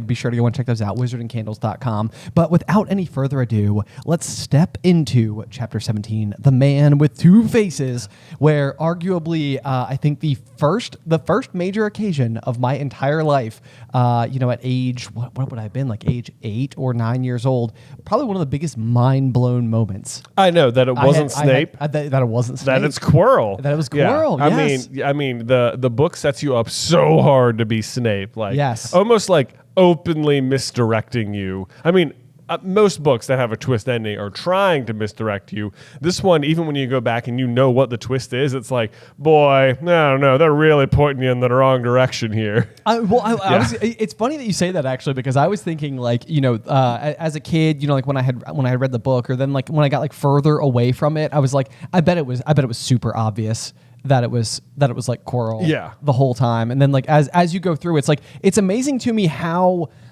situated he is in each of the instances, but how he is just like the wallpaper of the scene. It's like, nobody's really paying attention to like what's like going on back there. Like, Quirrell fell over when Hermione was trying to light Snape's robes on fire or whatever. It's like, literally you just don't think twice about it. But then once you know to look, you're like, oh my gosh. Yes. And he's there. And then he meets him at the Leaky Cauldron the day that the stone is stolen. And, it's just over and over and over again, like all throughout the story. It's just so much fun. It's so cool to like once you know to spot it. I mean, he is there, so there are clues, but like, the way Snape is positioned too, though, it's like it is a really good reveal when you find out that it's Quirrell, and it's like, what? Yes. So, what do you think of the chapter art here for The Man with Two Faces? I like the chapter art.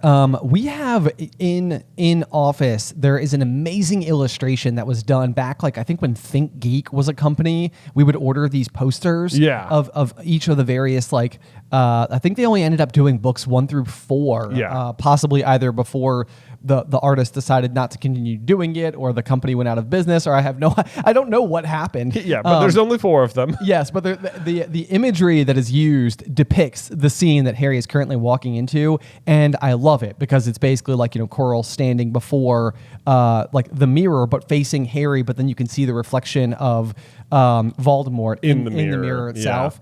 And I really love that imagery. So I could have stood for more Mirror of Erised imagery inside of this rather than what we're getting instead, which is just Quirrell sort of like unwrapping his turban. I do think I was like, part of me is like, oh, it's a little bit spoilery, isn't it? Like, but at the same rate, though, the first sentence is, it was Quirrell. And I mean, it says The Man with Two Faces. The chapter title might be a little spoilery, I suppose, if you think you can predict that by 2 faces there's a second face coming out of the back of someone's head. I know, but it's also it's such a double meaning as well, because it's like the idea of being two-faced is sort of like what Quirrell has been this whole time. That's like true. It's just good. It's just good. So I think it's pretty clever, but this is like one of those too where it's kind of interesting because, again, when we were kids reading this, or rather our dad was reading it to us, like it's almost the type of thing where he would have concluded the chapter for the evening. Like this would have been the end of the reading session for us. So we would have had this sort of like moment of like, oh my gosh, well, Dad, what's going to happen next or whatever. But then like we wouldn't turn the page. Right. He would just be left on, there was already someone there, but it wasn't Snape. It wasn't even Voldemort. Yes. Yeah. So at that point in time, Dad would fold the corner of the page or whatever and shut the book. And so you wouldn't see. But then now as like a, more matured reader or whatever, even if I was going to end my reading session at the end of the night or at the end of the chapter, you would still turn the page and see like the first line, right? At which point in time, chances are you're not going to sleep anymore, right? You're like, no, it was cool. What? Huh? Okay, I'm going to have to know. In fact, including the line in the last, or including the phrase, "It wasn't even Voldemort," really throws you off because then you might think, "Oh, well, then Voldemort's not there." Right. That's true. Yeah. That's true. Yeah. So which isn't totally correct. It's just not. He just hasn't realized that Voldemort is there. Yet. Yeah. So there's that. The other interesting thing I just have to say real quick before we dive into all the nitty-gritty details is the just astonishing fact that this is the last chapter of the book. just simply because this is literally like him walking into the climax of the story. So like, sure, it's like the last major thing that happens, but it never ceases to amaze me that he enters the chamber and discovers it's Quirrell on page 1, and then the last exchange has to do with the Dursleys back in London. Right, like so it's inside the same chapter, he fights Voldemort and reunites with the Dursleys. And it's like wait, no, surely it's not that's the same chapter. Yeah, surely it's two different. Like the number of things that happen in this chapter, like Harry discovers it was Quirrell, comes face to back of the face with Voldemort, gets the stone out of the mirror, kills Quirrell, wakes up in the hospital wing, has the whole end of book breakdown with Dumbledore, has the end of book breakdown with Ron and Hermione, goes to the feast, wins the House Cup, and then takes a train ride home. Like, all of that is in this chapter. Yes. Yeah. It's remarkable. It's jam packed. I mean, it's probably a case study in using words intentionally. This is some very concise writing. Yes, exactly. Like in order to fit all that in there without it feeling extraordinarily rushed. Which again, I never even realized this was the case. So, kind of impressive on that front. But anyway, so basically we get Harry's just utter amazement that the person that he's actually facing is Quirrell. And even like, of course, I'm listening and reading to each chapter to kind of get like both vibes a little bit. Mm-hmm. But like the voice used for Quirrell just sort of like without the stutter, just like me, he said calmly, I wondered whether I'd be meeting you here, Potter. It's like all of a sudden Quirrell does seem like a lot more formidable. Right. Like, right away. Right. You're like, it's like the fact, like, because you're simultaneously realizing that he's been the villain the whole time and that he has been like faking the stutter. Like it has all been such an act that like everything you thought about him was a lie, which means the opposite must be true. That like, if he's not cowering and like nervous, then he must actually be really dangerous. Yeah, I mean, and this is sort of like a thing that I don't know how to translate exactly to people out there in the real world, but I mean, it's like so weird if you thought like something that was a cornerstone of somebody who personally, like if you're like, this was like the main thing I know about you, and then to have that like dissolved, it's sort of like, wait a second, I don't know you at all. Exactly. Like everything that I thought I knew, now I have to like revisit every conversation. Now I have to reimagine every like instance, every impulse. Like, like what does this change about everything I thought I knew? So I did write a note here, though, that I wish I could relive this moment again for the first time, just because I do remember the absolute state of shock. The other thing that I think is kind of interesting is just the sentiment I just said out loud, which is I wonder whether or not I'd be meeting you here, Potter.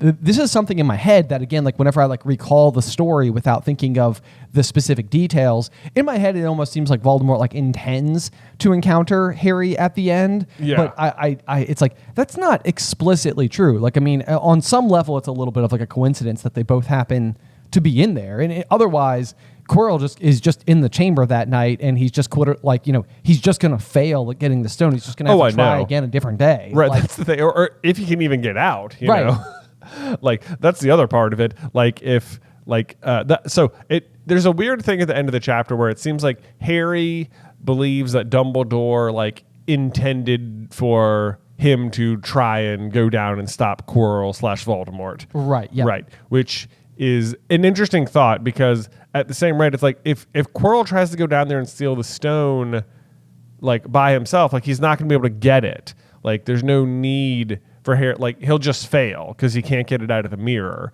and he's like never going to be able to get it out of the mirror. So it's like, and then the fact that Harry is like uniquely capable of getting the stone out of the mirror. Like if Dumbledore intended for Harry to go down there, but hid the stone in a mirror that he knows Harry alone is going to be able to get the stone out of, it's like you had a perfect system, but you like sort of introduced this glaring weakness to the problem. And here's the thing, because this is like the big question. So Ethan, our editor, was chatting with us after I think last week's episode, and he was like, you guys might need to explain Dumbledore's big plan a little bit more like at length, basically, because it's one of these things that we've made a huge video series about over on the Super Carlin Brothers YouTube channel. We spent a lot of time talking about it. We probably do speak a little bit here on the show as if people sort of like understand that concept or what we're presenting as if this is like a known, right, like a known way to perceive the story. So with that being said, I think we can take your exact point here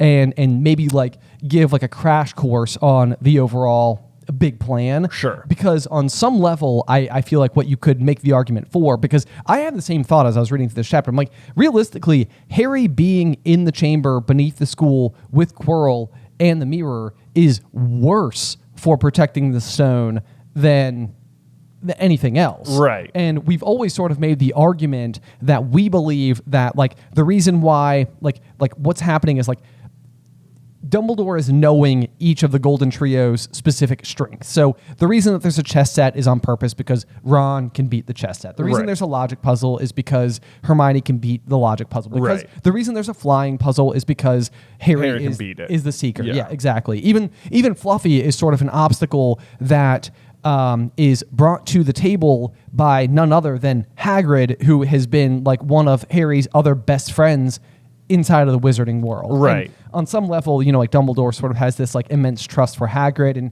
we've kind of suggested or alluded to the idea that maybe part of that trust is knowing exactly how Hagrid will behave for better or for worse. Right. Like Dumbledore is only ever willing to trust Hagrid with information that he is okay with slipping in the ways that he knows Hagrid could slip. So you're definitely providing a lot of puppeteering perspective for Dumbledore and basically suggesting that this whole first year, you know, especially even as you fast forward to the Prince's Tale in Deathly Hallows, like there's the one throwaway line that I know we've brought up a million times, but it's Dumbledore basically advising Snape or requesting of Snape, like, keep an eye on Quirrell, won't you? So it's like even that somewhat suggests that like Dumbledore knows that there's a reason to be watching out for one of his own teachers inside of his own school throughout the whole year. I mean, he could just sack Quirrell at any time. Dumbledore could like if he's so concerned about Quirrell, like he could just fire him at any point that he wants. Right. So my rough argument here on some level would be that I think that Dumbledore feels very in control this whole first year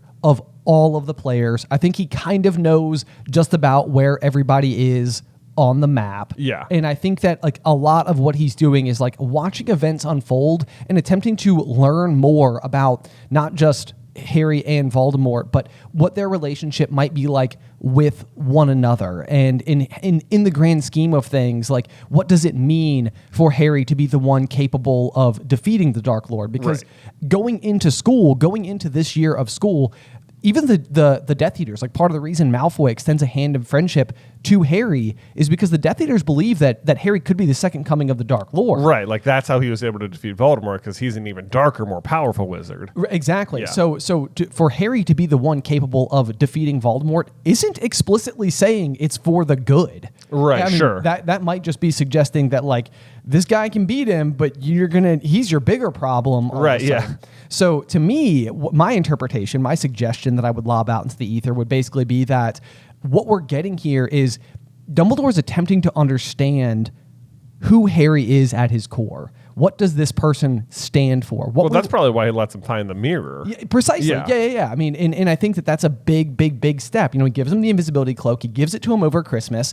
He has the mirror planted out in the middle of the school, available in a classroom just to be entered. Yeah. You know, where is the stone at that point? Right. I mean, it's like precisely like, you know, at this point in time, Dumbledore is just like, no, it's not really a risk. Like that's not the problem. Right. Yeah. It's like that's like the grand facade of this whole book is that Dumbledore cares at all if Voldemort gets the stone. Like the whole thing is a big like no that's really not important here. It's like this I don't even if he gets it, I don't care. That's not a big deal. That's not what I'm testing here. It's like a bit of a farce. Like it's almost like maybe even like, and again, like I said, like, you know, he knows like all the players on the map and everything. It's like maybe even Dumbledore knows it's like you're not actually going to be able to do what you think you're going to be able to do with the elixir of life. Like even if you get it, even if you get hands on it, I don't think that you're going to be able to return the way that you think you're going to be able to return.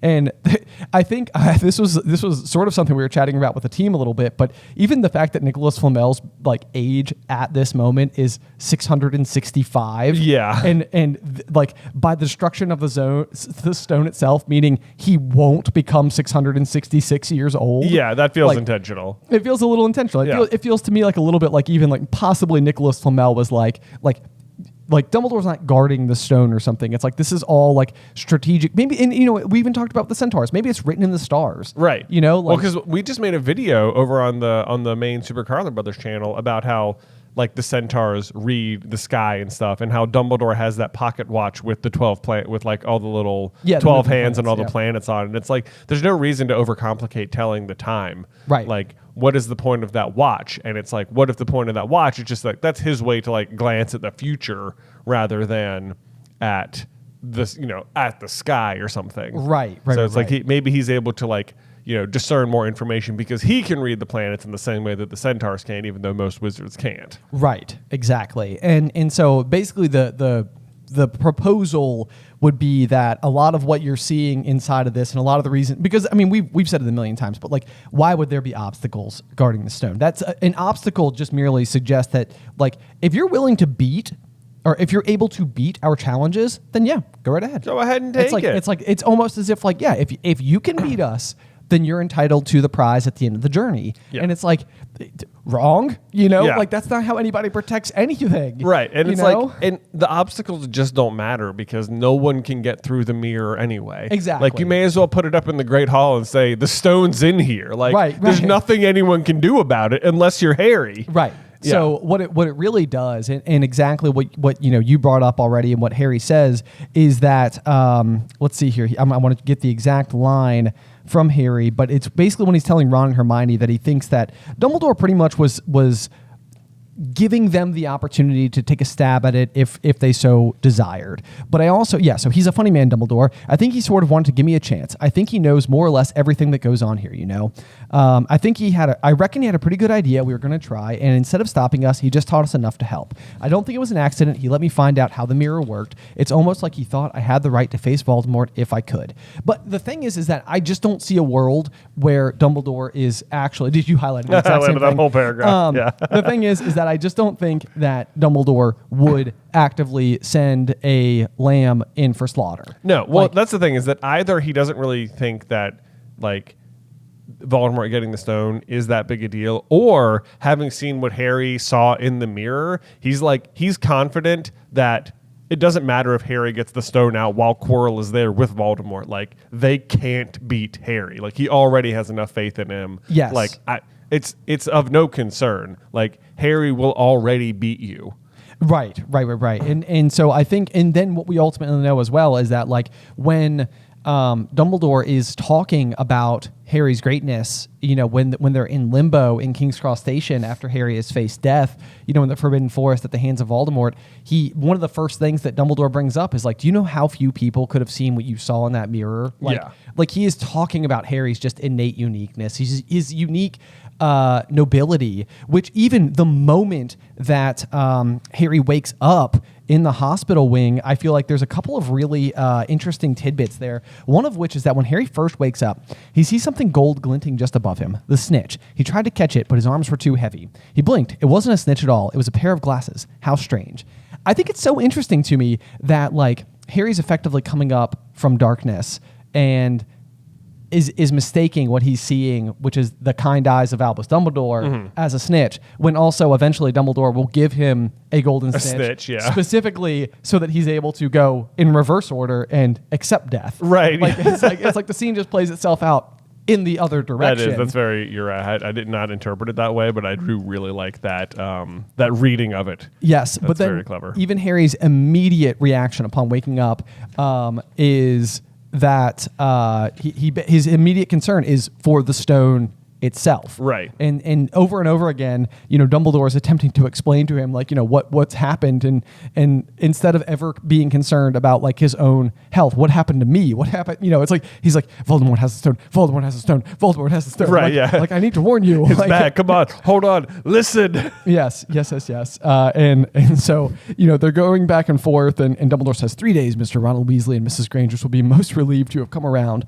They have been extremely worried. But sir, the stone, I see you are not to be distracted. Very well, the stone. Professor Quirrell did not manage to take it from you. I arrived in time to prevent that.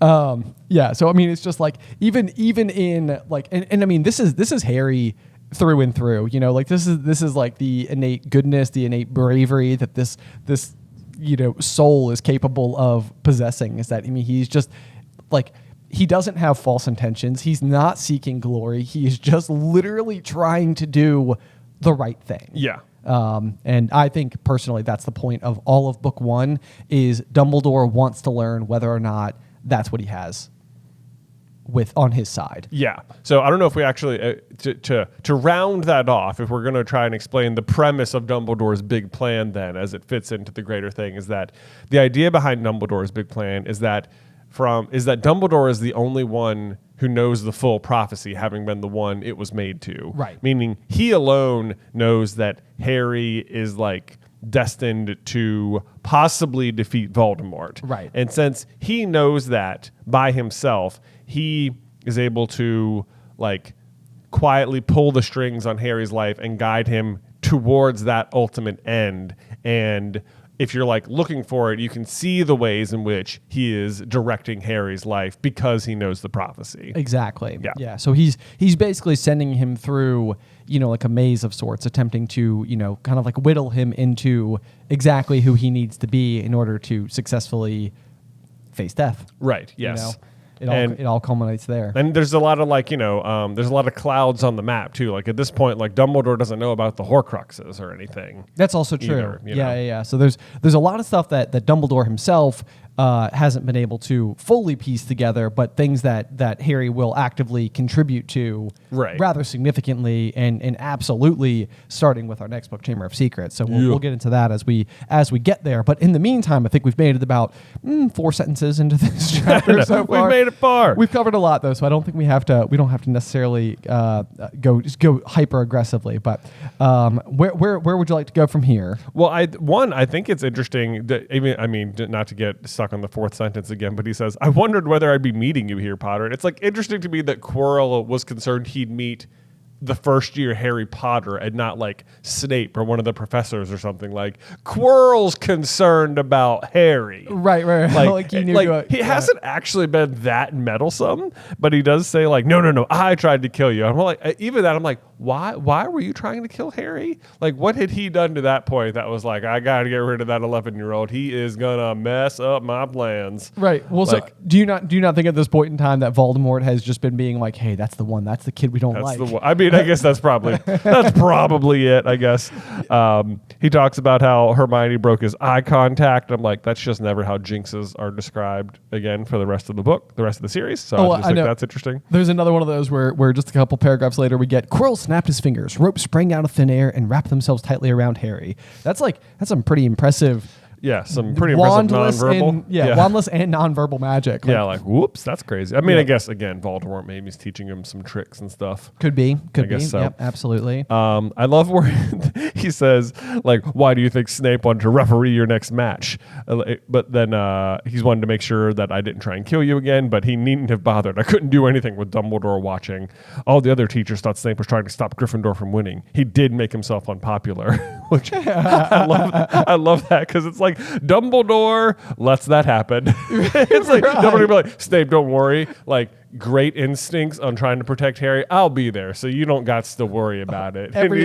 Everything's gonna be just fine. But I will be delighted to watch you fly around and try to do this. Go ahead and get up there. Make yourself unpopular. Right. Like I think there's like a foul that he presents to the other team, or whatever. Yeah. So maybe Snape is just out of his depth. He's like, it's not that he's even picking on Gryffindor. He's just like, he just doesn't know how what Quidditch are the works. rules again? That'd be so funny. Oh man, that's I like that. That's good if he just doesn't know how to do it at all. Yep. Especially when you just consider the fact that like Quidditch seems to be the thing that, or one of the things that Snape despises so much about James's whole like character as a Hogwarts student, which almost certainly suggests that Snape was not on the Slytherin squad. There's no way Snape played Quidditch at all. Yeah, without it coming up. Yeah. But it seems like eventually Battle of the Seven Potters, he must be a pretty okay flyer. So I mean, I can see it being something that motivates him highly. to be like, well, if that's the kind of thing that Lily likes, I got to be good at brooms. Yeah, there you go.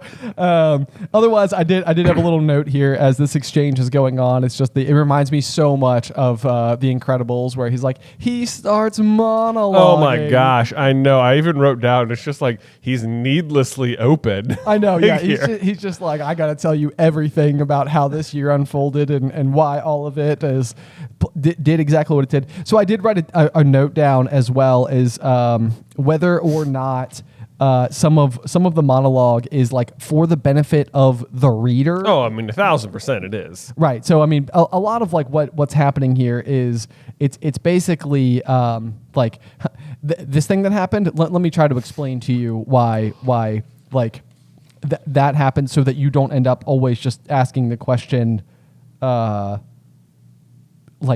What am I trying to say here? So you're not always just asking the question like, well, why didn't this just happen? Why didn't this just happen? It's like, well, I got to explain. Oh, I mean, yes, this is just like an exposition trick that happens. It's Yeah. like, oh yeah, here's all the twists revealed. Ha ha ha ha. There you go. So yeah, I think that's really what happens. It does. There's a funny thing where it's like he had to keep Quirrell from giving his whole attention to the mirror. I love like Harry's determination to like stop him from doing it. And it's like, you really don't. Like there's nothing he can do. He can't get it out. Not that Harry knows how the mirror works. Right there. But yeah, he did like Quirrell's just like, yeah, Voldemort, he's with me wherever I go. It's like, you don't need to tell him that. You don't have to tell him that. Yeah. Like, you don't have to talk to him at all. I literally wrote down surprisingly candid. Yeah, surprisingly candid. Okay, I think this is funny. He says he does not, or when he's talking about Voldemort, he said, does not forgive mistakes easily. When I failed to steal the stone from Gringotts, he was most displeased, which I find pretty funny because you'd have thought that on some level Voldemort must have been a little bit validated by Gringotts' defenses in keeping Quirrell out, because at this moment Voldemort is already hiding one of his Horcruxes at Gringotts. You know? Oh, that's true. Yeah, Right? yeah. The like, Hufflepuff's cup. Right, like Yeah. had Quirrell successfully stolen the stone, he'd have to have been like Bellatrix, like we got to move, because it turns out pretty easy to steal stuff. Even Quirrell got it. Quirrell figured it out. I wasn't even okay? with him then. He just did it. I know. Which that is one of those things that they actually do include the line specifically that was. How could he have been so stupid? How could he have been so stupid? He'd seen Quirrell there that very day, shaken hands with him at the Leaky Cauldron. This is like, I think, one of those things where a lot of people have posed the question before in the past, like, why doesn't Quirrell melt when they shake hands at the Leaky Cauldron? Right. So this is definitely clarifying that exact thing. So I think we know beyond a shadow of a doubt that Voldemort is not occupying Quirrell's body when they meet at the Leaky Cauldron. No, and then because he fails to steal the stone, that is the catalyst for him occupying his body. Like, Yes. you stink, man. I gotta keep closer eyes on you. Can't be relying on your instincts. Can't even rob a bank. Jeez. Exactly. So the next thing, though, is whether or not it almost certainly seems like Voldemort is using Legilimens on Harry. Yeah. In order to sort of figure out how to get the rest of this to unfold. So he almost seems to be realizing that there's a chance that Harry knows more about the mirror than Quirrell does, and so he then starts whispering, use the boy. Those are his first words, right? Are they? Are those his first words in the book, in the story, or use the boy? Wow. That's pretty interesting, right? That is pretty interesting. Yeah. I always remember, this is really funny and just a total aside anecdote, but I remember in a very, very, very early Jay versus Ben, which is our Harry Potter trivia show. Yeah. There was a day where it was like, what are the first words that Voldemort mutters after his resurrection in the graveyard of Little Hangleton? And the first thing he says upon physical form is, robe me. Yeah. Give me some clothes. And I'm always like, is he just standing there in his nudie pants? Pretty much. How embarrassing. I know. Jeez. Let's see. But yeah, use the boy. So they get Harry in front of the mirror. Harry just immediately and successfully lies to Quirrell, who doesn't second guess him at all. Right. Yep. Yeah, I thought I was like, I think Quirrell does not press hard enough at all right there. And then we already sort of talked about it. So it feels like sort of bad design by Dumbledore if he intends for Harry to interfere, but Harry is also the only one who can get the stone out. Like, boy, if Harry just hadn't gone down there, then what happens? Then they're just stuck. Yeah, exactly. And that's the other big curiosity as well, is a couple of things. One is that, like, if Harry doesn't go down here, then is there a way for Quirrell to escape? The other question is that we know that the battle is about to go down, and that in doing so, Dumbledore is able to successfully get through to the dungeon. Yeah. And so part of my question is, like, there's a secret trap door that's being guarded by Fluffy. Is there an even secreter trap door that Dumbledore, like, pops in through the roof and just, like, falls through the rafters and it's like, what up? Yeah, like, did Dumbledore have to, like, play through the chess set and stuff? I know, yeah, You know? that's the question. Because otherwise, I mean, you have to imagine at that point in time that, like he must have been literally on their heels, or even just like watching them pass through it themselves, waiting for his turn. Oh, I know. Yeah, right. So. Like, I mean, if he gets there with just enough time to pull Harry off, it seems like whilst they're in the potion room, he's like right behind them playing chess. Yes. Like he has to be that close, or like it wouldn't. I mean, getting past Fluffy and the Devil's Snare would both take almost zero time at all if you know they're there. And Dumbledore knows they're all there. I can even see Dumbledore just being able to, like, summon the appropriate key out of the air. Sure. Like, without, like, I just think he's probably magical enough to do it. Although that he doesn't have to, like, fly around forever catching it. I know, which would seem so silly. Like, yeah. But I mean, it is one of those things where it would be kind of interesting, like, in a long form, like film or TV show format, to almost, like, be cutting in between Dumbledore having to, like, endure all of these tasks. And so you're sort of like, is he going to make it? Is he going to make it? Is he going to make it? Because that would be really fun for anybody who had never seen or read this story before. It'd be like kind of like an interesting way. It's like, well, Harry's about to face his doom right now. Like, come on, he has Dumbledore. no way out, and you haven't even caught the key yet. Oh my gosh! Jeez. I know. Then the chess set, I could just see it being like, hurry up. Like, I know. Yeah. Because, like, presumably he's not just gonna, like, 4-move checkmate. No, but they're playing black anyway, so it's like you have your work cut out for you playing against this chess set. It's not going to be a short game. Right. Yeah. I mean, then the potion, obviously the troll's already down to the potion. He knows exactly what the right answer is, so just pick it up and go. Yeah. But, like, the fire in the potions room should stop Quirrell from getting out. It should. Yeah. Yeah, because you wouldn't have any other way to get out. Right. Yeah. We start to get, like, the real battle unfolding between Voldemort, who is now just facing Harry full on. And I thought there was, like, one piece of dialogue in particular that kind of stood out to me that I hadn't caught before.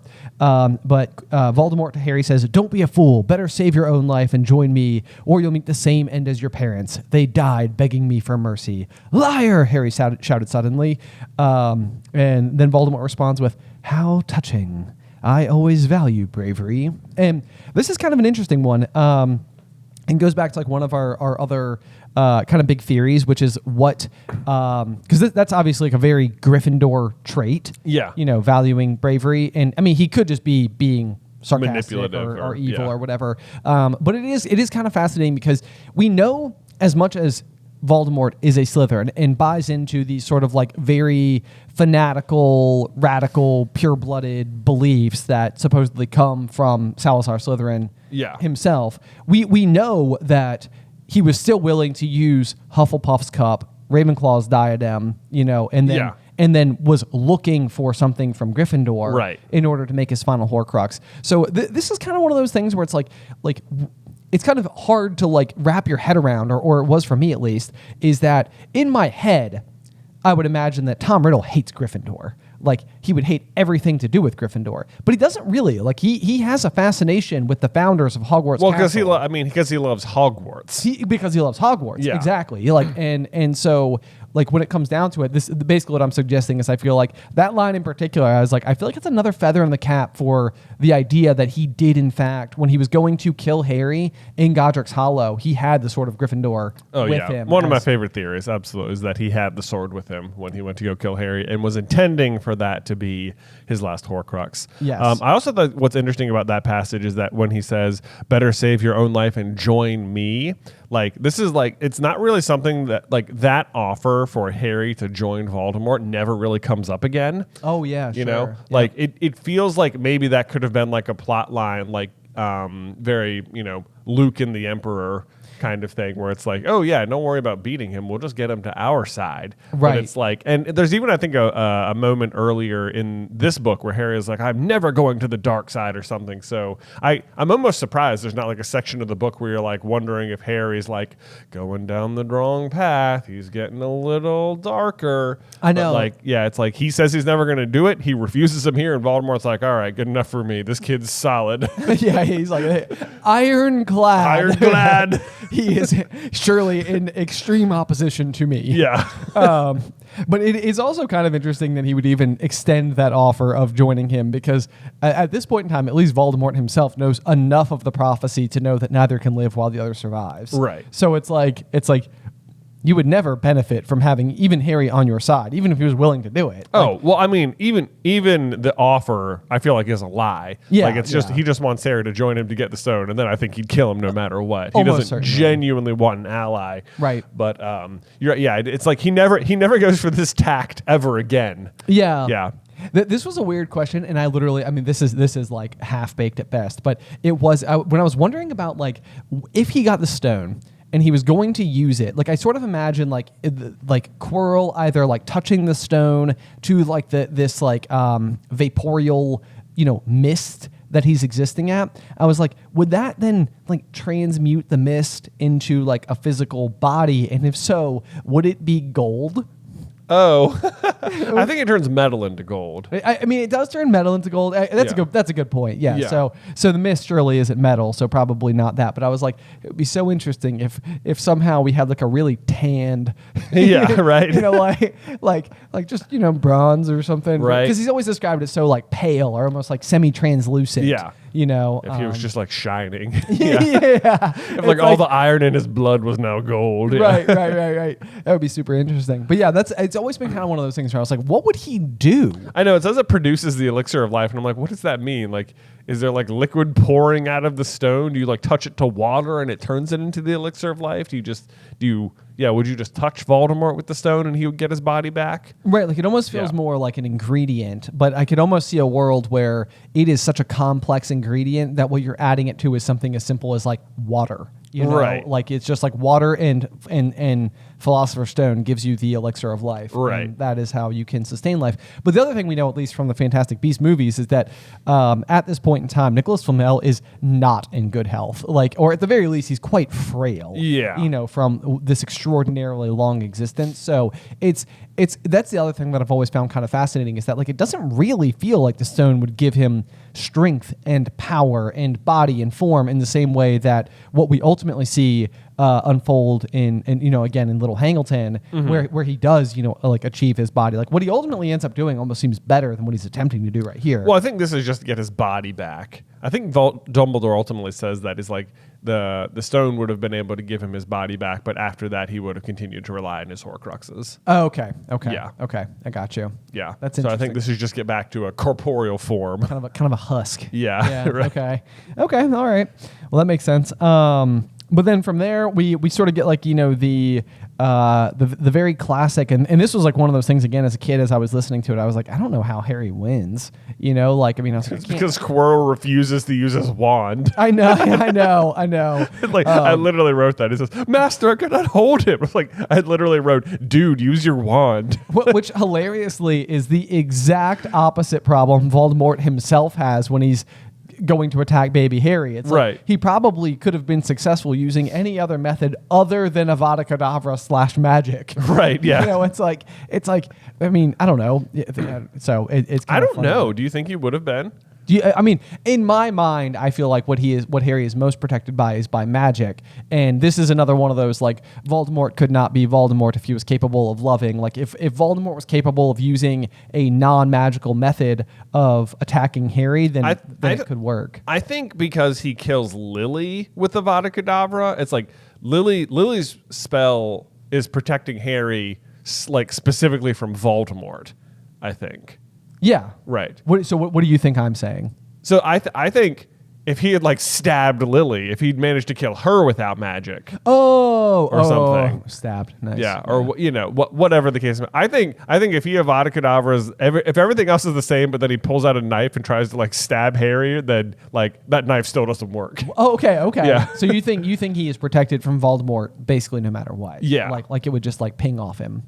I think so. Okay. I don't know. That's an interesting one. I feel like that's like some room for conversation. It does seem like that could be. On like the other hand, like if there had been like someone else in the room and they had just done the spell, like then Harry's doomed. Right. This is constantly his problem. Like just let someone else do it, man. I know. But so that's the other question as well, though, is that if the prophecy is at work and if you subscribe to the prophecy at all, then was Harry safe of all other physical maladies forever and for always? So like when he falls off his broomstick in Prisoner, and falls like hundreds of feet, Dumbledore catches him at the last second, but Dumbledore was always going to catch him. Somebody was always going to catch him at the last second because he was never going to die that way. I don't think so. I think he could have died from other means. It's not like the prophecy is like, glowing bright blue every time Harry nears death and it's like, whoa, make something happen. It's like, we need to interject. Whoa. Yeah. That's okay. That's a big question. And how much is like the path laid out before you kind of thing? Yeah. Yeah, I think it's just that Voldemort puts so much stock by the prophecy that like he believes in it so much that no matter what, he is going to continue to hunt Harry, which guarantees that one of them will kill the other. Okay. Because even if Harry's like, I don't believe in the prophecy, like it doesn't matter because Voldemort does, so he will always try and kill Harry. So Harry will always have to defend himself. Yes. Or just let him win. Yeah. Or just let him win, which is what he does. To Voldemort's dismay. To Voldemort's dismay. There we go. But so then this is the other big question is that there's always a little bit of like a dark thing, especially the film, because Harry does ultimately end up defending himself using his hands, which ultimately melts Quirrell into like a form of ash or something. It's absolutely in self-defense, no matter what. But this is one of those where it almost seems like the way that it's phrased possibly could be sparing Harry from having been the one who does actually kill him. Like I think Dumbledore says, like, I arrived just in time, to pull Quirrell off of you. Yeah. Which we know that Quirrell ends up not surviving the exchange because he's not anywhere else. But it also might mean that Harry was not the one to, like, snuff him out. So right. Yeah. So it's like I don't think Harry gets credit for having killed Quirrell. Right.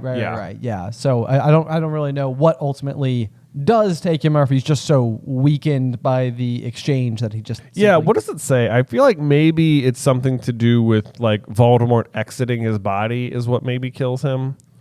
Like he can't touch Harry without enduring the pain, but then like when because like I think that's why Quirrell has to drink the unicorn blood, because like Voldemort's basically like a big parasite on him, and right, he's like he's actively weakening. He's actually sort of weakening him, and then like when he's like, "All right, see ya," like then that's it. Right. And I think that even when you delve into like when he's talking about his return again in Goblet of Fire, I think he says that he was able to like occupy like snakes and rats.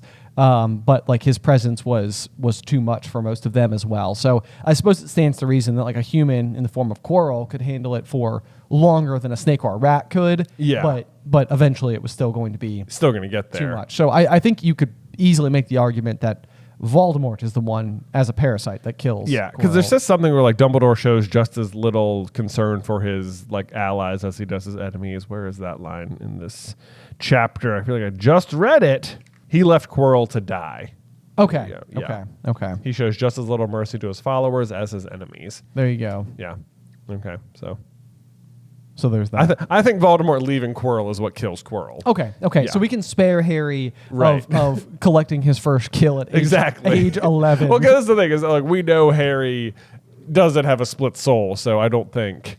Right. I mean, that's sort of like one of those, like, is it in doing it in self-defense? Does that matter? Like, would that still split your soul if you killed someone in self-defense?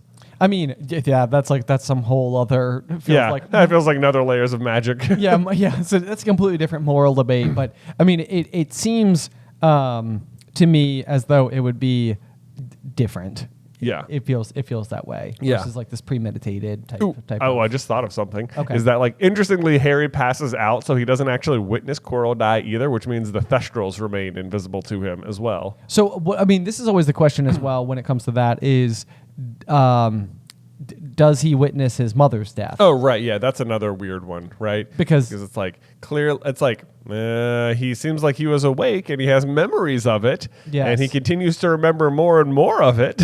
Right. So that's more of like a question of is he actively remembering, or like was the magical reverberations kind of similar to that of like a vinyl record being able to store music through like vibrations? Right. It's almost like is he more like imprinted of the event based on all of the intensity that existed in the room. Right. So it's like he can hear these like echoes of what happened, even if he doesn't have like an actual memory of it. Right, because he like remembers the green light and he can hear the screaming. He can even hear like the dialogue at some point after the Dementors get closer. Yes. Yeah. Yeah. Like But- Lily pleading for his life. It clearly never ends up counting for the Thestrals. It's not until Cedric. Not until Cedric. And even then, it apparently takes time to process because Cedric dies and then they like leave for the summer and he can't see the Thestrals when they go down to the train at the end of 4, which honestly feels like more of a mistake if you ask me. It does feel a little bit like that. Like, this is supposed to be a book 5 thing, so Yeah, but it's not quite there. I can't. He hasn't processed Cedric's death yet. Right. Yeah, that's exactly it.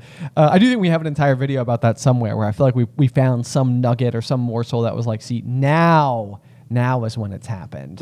Like this is the moment where he's like fully. I think I want to say there's even like maybe like Harry's eyes are like described as being closed when Cedric dies. So like maybe he didn't see him die or something, which would be even worse. But yeah. So yeah, but then how can he see him? Right. Yeah, we're getting way too far ahead. way too far. We're talking about Thestrals at the end of book 1. Okay, so what else do we have here in this chapter to close out? So we've made it out of the chamber. We get back to the conversation with Dumbledore, who is now kind of like willing to provide the lightest bit of context. yeah, just like a little bit. So it's kind of interesting because Dumbledore is in a very strange position because Harry has now quite literally put his life on the line. Like Harry's got, like skin in the game, so to speak. And from Dumbledore's perspective, he's faced with his own ethical quandary a little bit, which is like, to what extent do you provide or allow Harry to have some semblance of a childhood? Yeah. Some semblance of what life was supposed to be like. The thing that largely has been robbed from him for most of his life under, like the roof of the Dursleys, through his family being like ripped apart just as a baby. So it's like, Dumbledore is, he says here that like, I can't tell you everything, but I also promise not to lie to you. He says, let's see here. The truth, Dumbledore sighed. It was a beautiful and terrible thing and should therefore be treated with great caution, which I think is a really, really spectacular sentence. However, I shall answer your questions unless I have a very good reason not to, in which case I beg you'll forgive me. I shall not, of course, lie. And as you start to like read some of these exchanges, so then of course Harry basically asks right away, like, like why did Voldemort, like this is like the biggest question that we all are asking in the whole series. Why did Voldemort want to kill him as a baby? Right. So at this point in time, nobody's mentioned the prophecy. Breath of word of the prophecy. Yeah. Well, that's the answer to that one. Yes. Yeah. So he can't says that, and of course he says, alas, the first thing you asked me, I cannot tell you. Not today. You will know one day. And this is, that's a little bit of the sparing of like the burden that Harry has placed upon him. And I do think that this would be something that would be very, very, very difficult, as somebody who knows more about a child's situation than the child themselves, or whether or not to tell them. I think it would even be difficult for me if my own daughter Addison asked me questions that were before her time, and I would be struggling like, I will eventually explain this to you, but today is not the day. Right. Like I think it would be hard for me to say that. Like, I know. Think if she thought to ask the question, there's going to be a compulsion in me to tell her the answer. I know. Like, I'll just tell you the truth. If you were curious enough, then yeah. If you were smart enough to think of the question, then you must be ready for the answer. Right. But so then.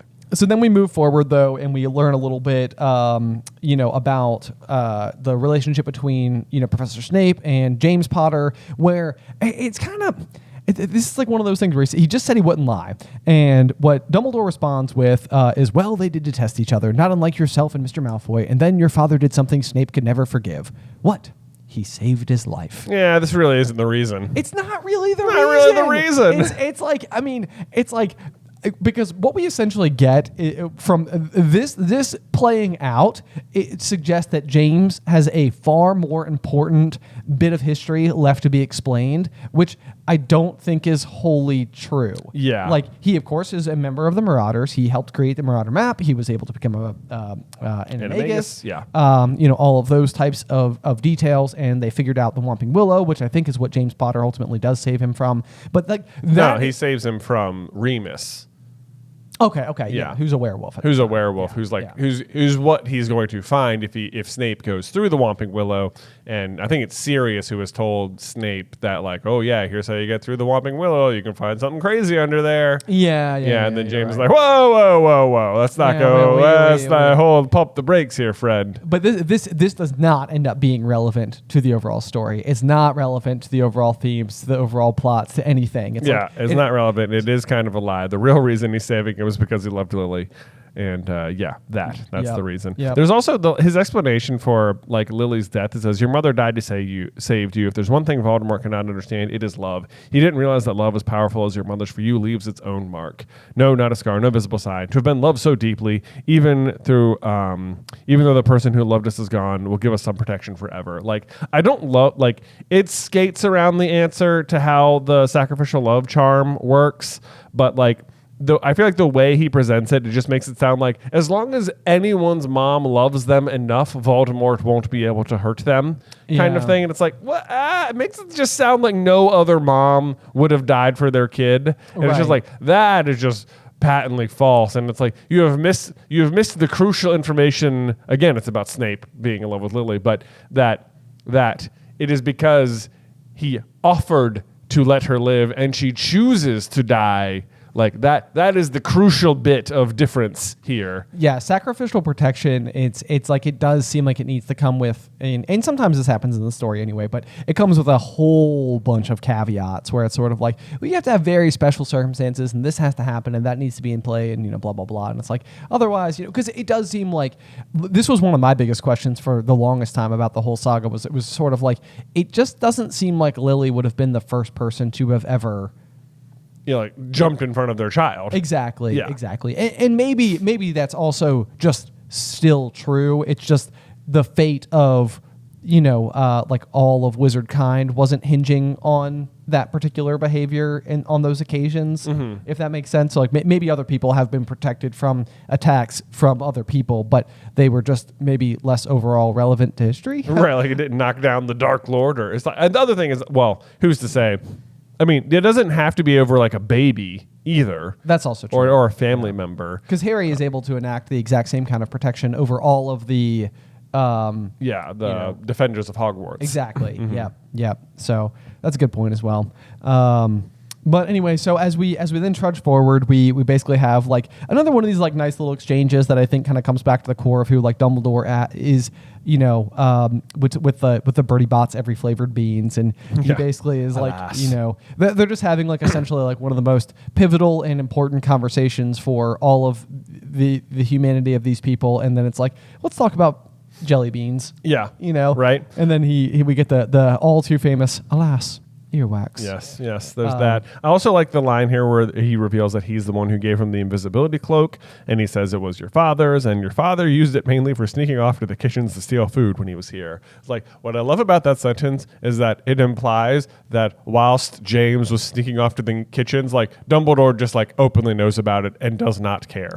Right? He's just like, because we've talked about this before, that like Dumbledore like is just so okay with the students like sort of testing the rules. Like he almost like encourages it. Like a little like rule even breaking. when Filch is like, Mr. Filch reminds me to tell you that all of the secret passages located here, and here are off limits. Definitely don't go there. Wink. You can do it. You can do it. It might be good for you. Little light rule breaking never hurt anybody. Right. He does not, however, know about their animagus abilities. He does not know about that. You're right. That is sneaky. That's kind of an interesting one because that somehow, some way, I wonder if that makes animagus magic more powerful than we're even giving it credit for, which is already quite a bit. But it makes me wonder if it's like undetectable in a way that is kind of like unique. Yeah. If that makes sense. Because if he knows about like the invisibility cloak, it feels like he would certainly know that like all of these guys are running around in the middle of the night, especially when he specifically sets up the Whomping Willow and the Shrieking Shack for Remus, for the same reason why the rest of them are animagus. Yeah, right. So, but like him not knowing is a crucial bit of information because then he would know how Sirius is getting in and out of the castle. Also true. Right. So like he definitely does not know. Yeah. Also, there's Harry asked the question, how did I get the stone out of the mirror? Which I love the answer to. But my question is always, how did he get the stone in the mirror? You know?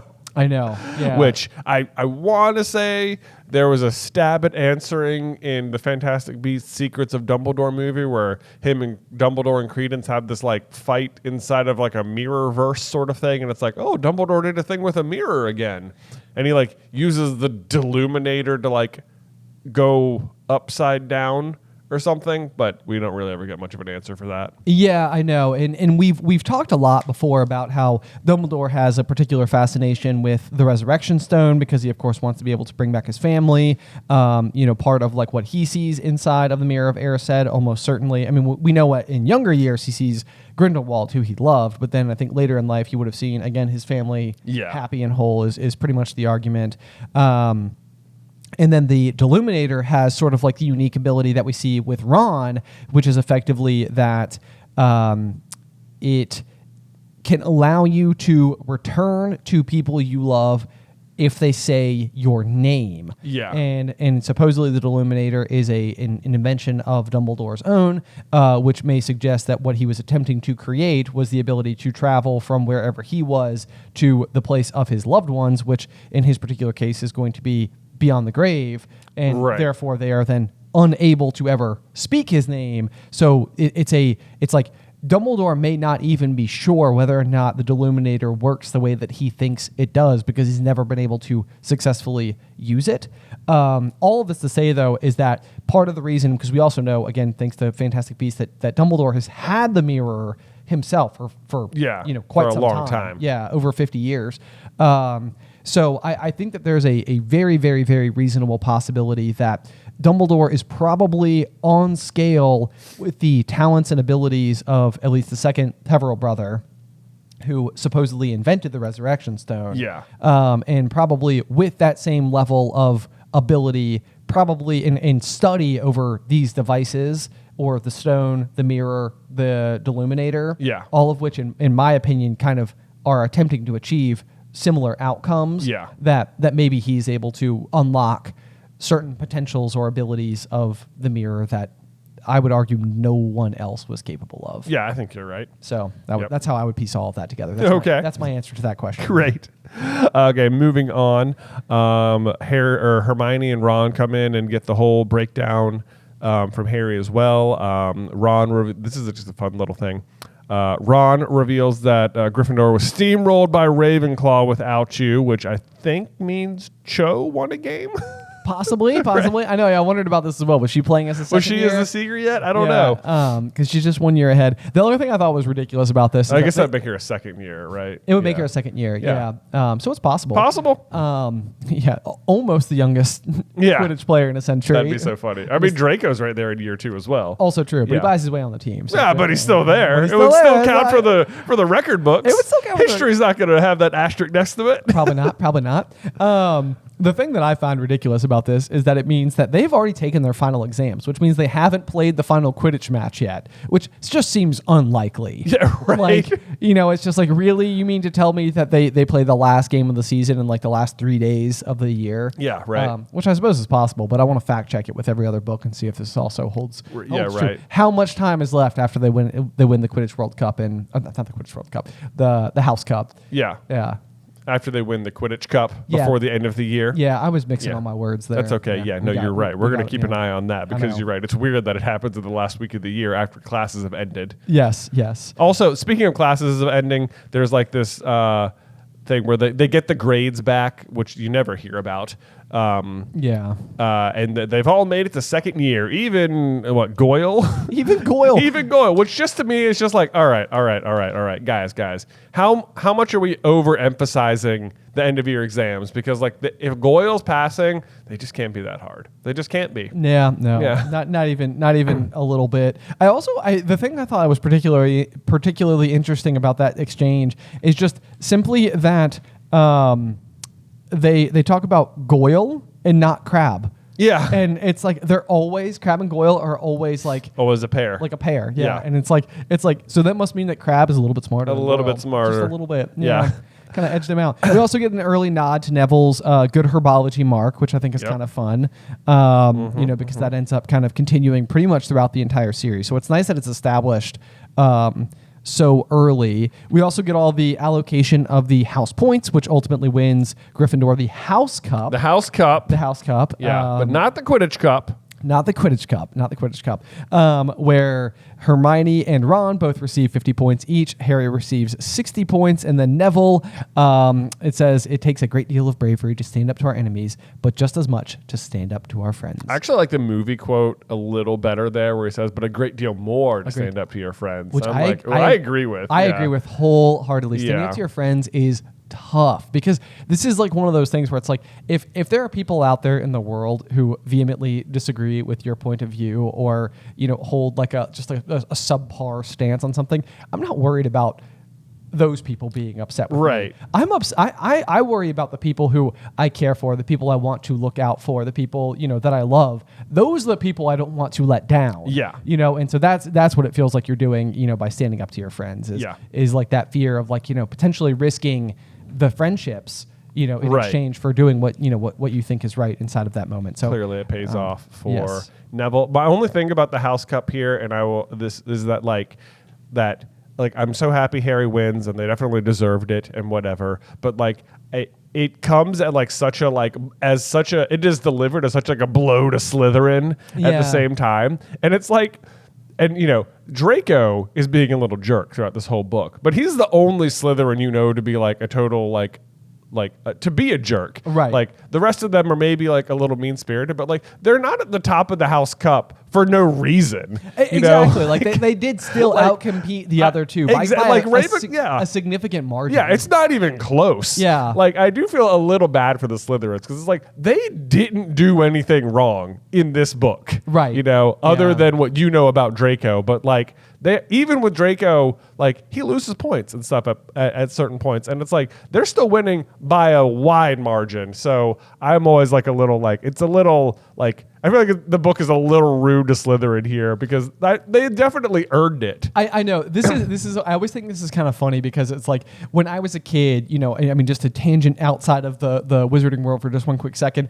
I remember like we were big fans of the Virginia Tech Hokies. Yeah. And so in my mind, like as a small child, their main rivals, the University of Virginia Cavaliers. Yeah. It was like I always saw them as like not only like our opposition, our rivals, our foes or whatever, but probably like unethical people. Yeah. Like who are doing terrible things in the world, which deserve all the bad things that happen to them. but obviously don't. It's like one of those things as I got older and I was a college student myself and I was like, oh, these are all just hardworking individuals who are out there who are excited to have excelled at their sport, Right. and are like they're not mean people. They're just the opposition. That's all it is. Like Slytherin's not cheating their way to the top of the House Cup. The teachers are the ones giving out the points. Exactly. Yeah. So it's a little bit dicey, and you do feel a little bit bad for Slytherin kind of getting overtaken there. The thing I do always kind of credit back to the Gryffindors, though, who are currently in 4th place, is that they did lose 150 points for helping out Hagrid. Yeah. So it feels like maybe a couple points for helping out an old friend. Yeah. Sure. Could have counted towards something, but they're basically recovering Most of that. of that, and then an extra 30 points on top. Right. So, or is that math 20 right? points 20 on points on top, top. Yeah. So nothing. So basically, they're winning 20 points. They're winning 20 points. For beating Voldemort. Yeah. And when you put it like that, it seems like maybe not enough. Maybe not enough. It's like Gerard Weasley 200 points. Hermione 200 points. That is what happens at the end of next year, where That's Harry true. and Ron both get like 200 points each. I know. Yeah. Dumbledore's just like, whatever, Gryffindor wins. Who cares? Right. Back of the napkin math. I can figure this out. No big deal. This is what he's like. Let me make it really close. Let me just be like, wow, they just barely edged him out. Okay. Wow. What a close one. The next year he's like, who? I don't want to do the math. Okay. What? Okay. 400 points. Done. Yeah, sure. Surely that's enough. Surely that's enough. I don't need to even fact check it. We'll be fine. So anyway, that basically though does bring us to the end of book 1. Yes, it Philosopher's does. Stone. How exciting! What a fun first book for the end of book. It's like our first big milestone for the podcast. I know. There's a huge part of me that wonders, because I as a listener, of podcasts myself, I feel like there's a decent possibility that I would have been hesitant to start until there was an end, so that I knew I So you could could go through a full season. I could go the whole season. Well, now you can.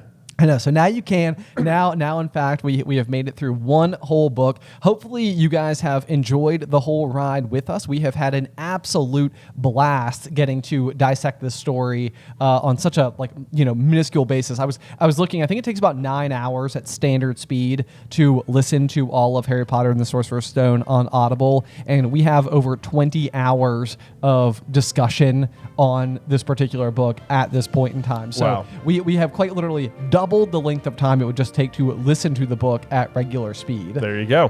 There you go. Hope you guys have enjoyed. Looking forward to next week's episode, which will be Chapter 1, The Worst Birthday. Oh yeah. Join us next time through the Griffin Door.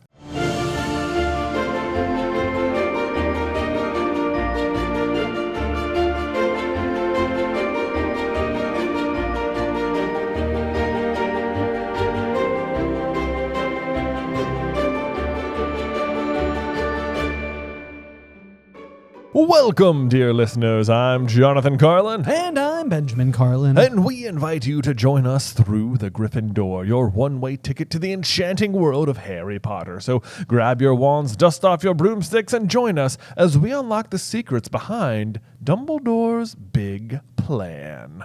Yeah, very exciting. So, This episode will be a little bit unique compared to what you may have heard on the show so far. It's something of a transition episode, if you will, between book 1 and book 2, Chamber of Secrets, which chapter 1 will be coming out next week for that. The Worst Birthday. The Worst Birthday. I know, so exciting. But yeah, one of the things that we realized as we were going through the first installment is that you could probably take any one chapter from the entire saga, and there's at least a morsel that exists inside of that chapter that has contributed to a fan theory that we've created or crafted over the years. Yeah, which is called Dumbledore's Big Plan. We've talked about it a few times in the main episodes here while we were going through Philosopher's Stone. And as you know by this point, as we're reading through the chapters, we like to sort of touch on the various theories that we've come up with over the years concerning Harry and all of his adventures. Yes. And, it's fun. It's so fun, like revisiting all like the little tiny like one-offs, because we've tackled the story from so many angles at this point. But like we noticed that because of the nature of it, though, that one in particular keeps coming up over and over, and that's Dumbledore's big plan, which if you don't know, is the idea that Dumbledore has been pulling the strings on Harry's life from the very beginning. That like every little mystery you think Harry is solving, every little challenge he comes up against is, at least, especially in the early years, actually being orchestrated by Dumbledore behind the scenes. Because the idea is that like if Dumbledore is the only wizard that Voldemort ever feared, and if he defeated Grindelwald and Voldemort has fallen, but Dumbledore is certain that he'll return to power, like he tells McGonagall that, like in chapter 1, like he's gonna come back. I think that much is certain. And it's like, well, then why didn't you do anything about it while he was powerless? Because like even his rumored location of like the Albanian forest or whatever is like accurate. Like it is the rumored location, and it is where he is. And it's like Dumbledore does nothing to go finish Voldemort off in this weakened state. And it's like, why not? And the answer is because Dumbledore alone knows the full prophecy, because Professor Trelawney made it to him. And so Dumbledore knows it's not going to be him that finishes Voldemort off. So he knows that Harry is going to be the one who has to do it, which puts Dumbledore in a very interesting position as the only character who actually knows the fullness of the prophecy. Like, should he then meddle in Harry's life and try and prepare him to take down Voldemort, or will meddling in Harry's life like mess with the trajectory of destiny and like mess it up? And like obviously we know he chooses to meddle. The question is then how much does he meddle? And the answer is a lot. Yes. Yeah. And what's really interesting to me about this is that there's this concept of for the greater good is something that we only really get introduced to us, the reader, inside of like the main Harry Potter saga as of book 7. Yeah. You know, it's really what you start to discover was the underlying mantra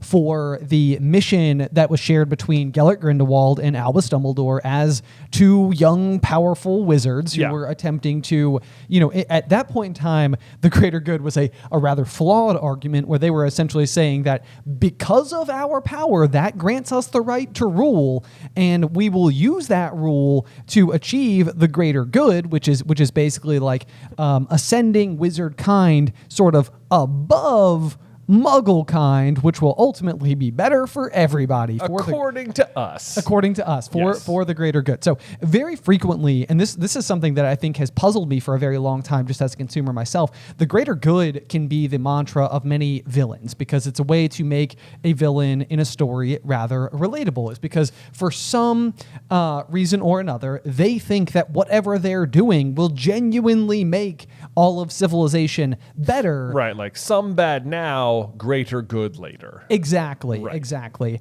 And I think that when you take this message and you apply it to what we see Dumbledore doing in the way that he's pulling the strings with Harry, he is once again operating very frequently on behalf of the overall greater good. And I think as we embark on the full explanation, as you sort of like peel back the layers of so many of his decisions book by book, you do start to see that at times there are going to be decisions that are not good for everybody in the moment, but it is what Harry needs inside of this moment to help him be as prepared as possible to be the right person capable of taking down Voldemort. And I think through this lens, I mean, it's like anything, you know, it's maybe not excusable, but it's also more admirable than it is under the original premise. Well, because the original premise, all of the greater good is being determined by Dumbledore and Grindelwald as what they interpret the greater good to be, whereas this time the greater good is more dictated by like a prophecy. It's like this is something where it's like an outside actual magical force has basically determined what the eventual outcome is. Right. And what Dumbledore needs to do is influence it such that Harry has a fighting chance. So as you go through the saga, and part of the reason we wanted to do this is because Dumbledore's big plan is something that, you know, we're going to find morsels inside of each chapter, inside of each book, and we want to make sure that we have explained the overarching concept as best we possibly can, so that as we hit each of those story beats, you, the listener at home, are very up to date with what we're talking Right, yeah. about. We don't want you to feel like left out of the loop, which is not to say that, proving Dumbledore's big plan is the point of Through the Griffin Door. It certainly isn't. But as we read, it's difficult for us not to point out little things that seem to make sense from like a Harry Potter theory crafting standpoint. Exactly. And so we probably just will keep pointing them out. Whether or not you subscribe to it, I mean, I think it's true. But yes.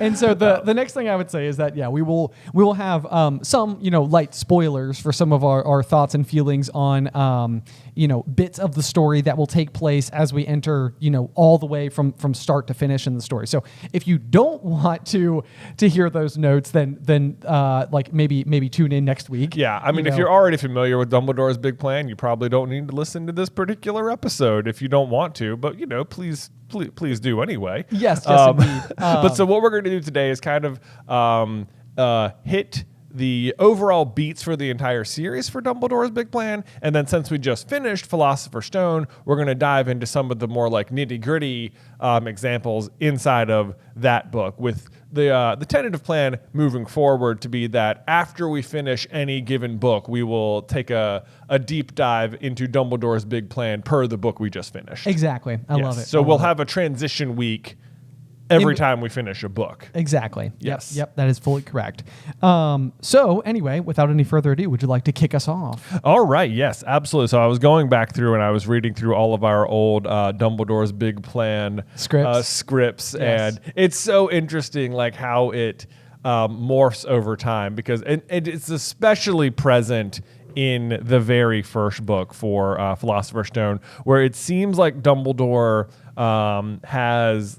In each book, he has several goals it looks like he's set out for, and along the way, he has to constantly be in a very reactionary role, especially in books 2 and 3. And then in book 4, you could almost call it Voldemort's big plan, because it's real. Dumbledore has no idea what's going on in this one. He has intentions for Harry, but Voldemort is so in motion in that one that it's he is really operating in the dark that time. Yes, Yeah. indeed. Yep, absolutely. But so Philosopher's Stone, the main things Dumbledore is trying to do, that he has been waiting for with Harry's return back to the Wizarding World, is one, he does not want Harry to get sorted into Slytherin House. He wants to examine Harry's character, and he wants to test his skills and bravery, and he does all of these things in a myriad of ways. Yes, yeah, absolutely. So kind of kicking off there with Harry not being sorted into Slytherin, I suppose there's a few different ways in which this could be mildly influenced, not the least of which is quite literally sending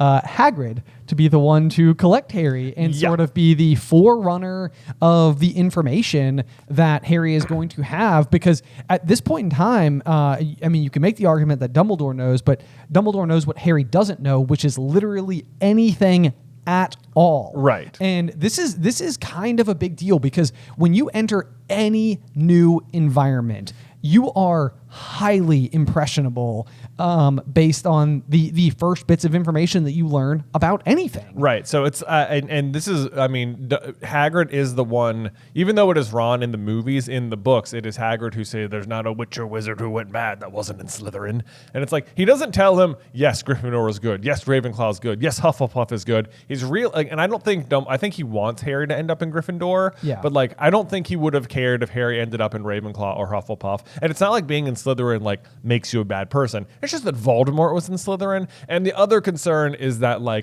Harry might be some dark wizard or something himself. Yes, which I don't think Dumbledore thinks, but he hasn't had much of a chance to examine Harry at all. And I think the further he can keep him away from Voldemort kind of influence in Slytherin, the better. Yes, overall. So then as we move forward, because this is another one of those things where it's by the time Harry gets in that chair, he really, the sorting hat stool that is, he has one key focus, which is basically just not Slytherin. Not Slytherin. Yeah.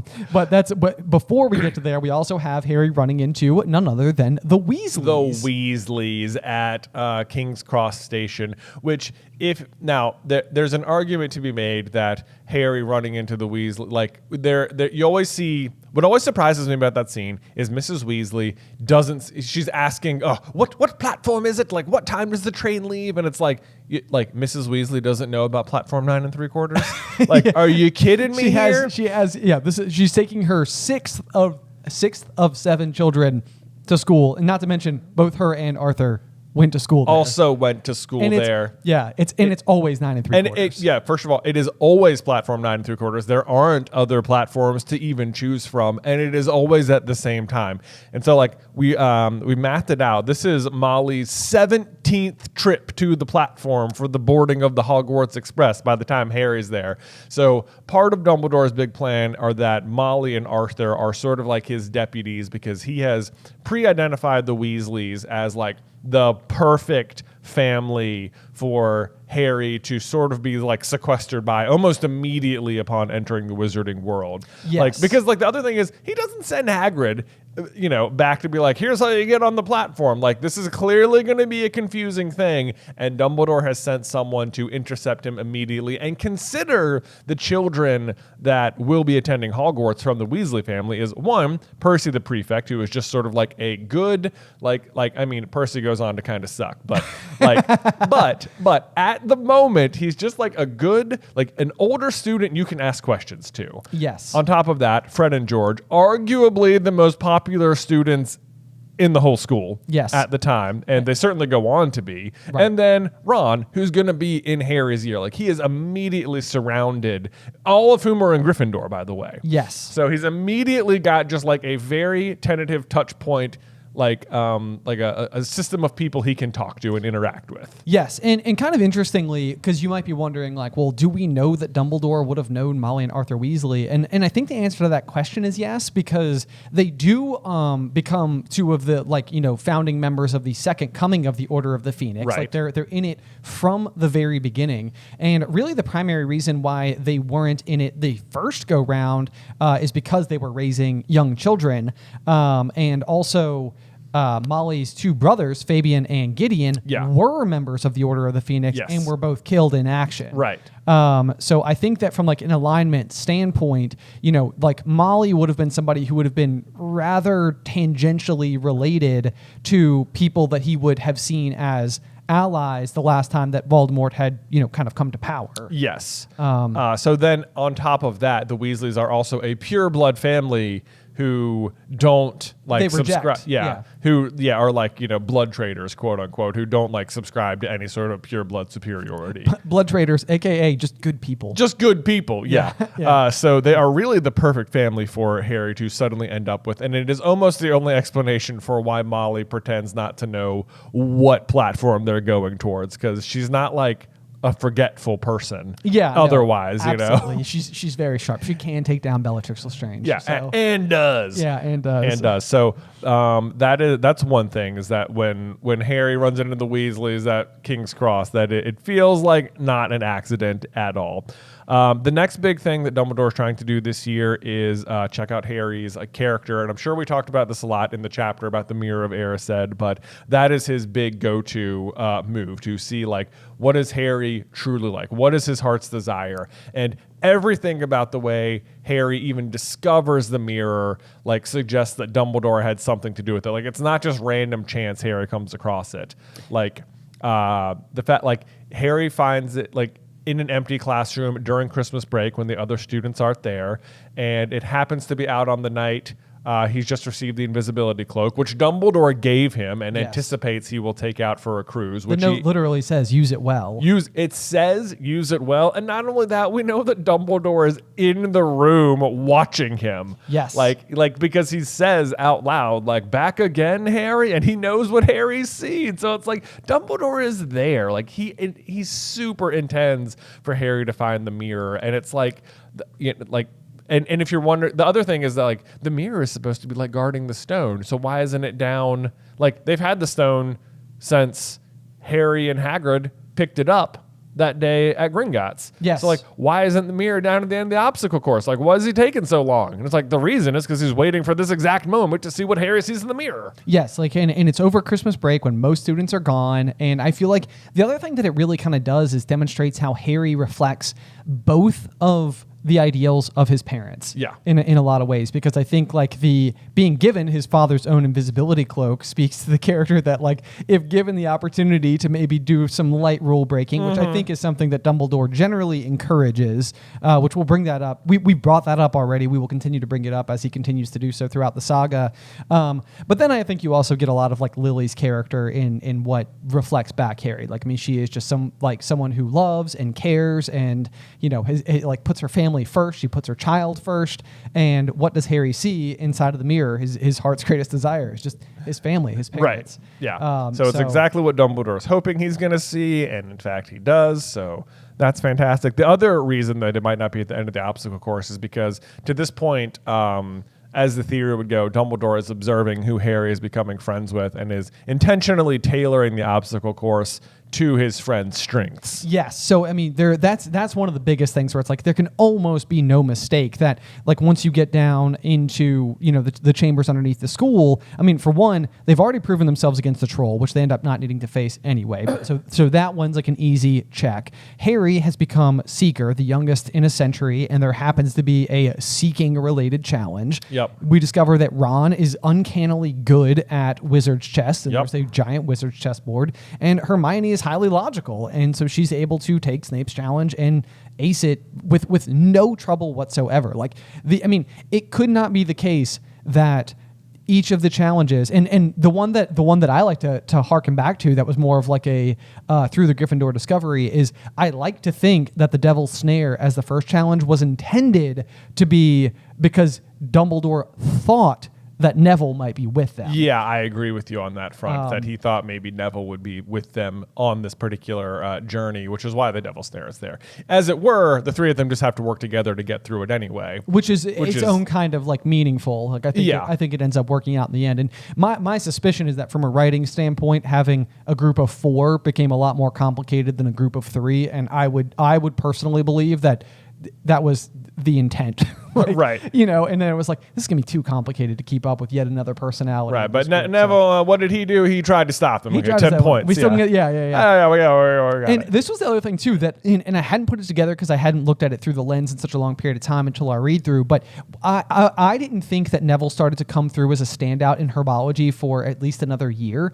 And it turns out that there actually is that line in that last chapter where even Neville aced herbology to make up for his poor potion score or whatever. Yeah. Which was kind of interesting because I was like, no. From the very beginning, Like, he was Neville's good at herbology. Yeah, this is his thing. So, So anyway, I think that's the other really really big and telling aspect. Yeah. And then Harry himself, I almost think like declares at least some concept of Dumbledore's big plan, where he basically says that like I think that Dumbledore thought that we deserved a chance to try if we like wanted to. he like kind of says it, Yeah. which is like pretty good confirmation. And the other big confirmation, I think, that Dumbledore is pulling a lot of strings, especially in the first book, is all of the things that Dumbledore does not do. Yeah. And this is where it's like, if the other things you think like maybe you've sold me. Let me tell you, when you consider what Dumbledore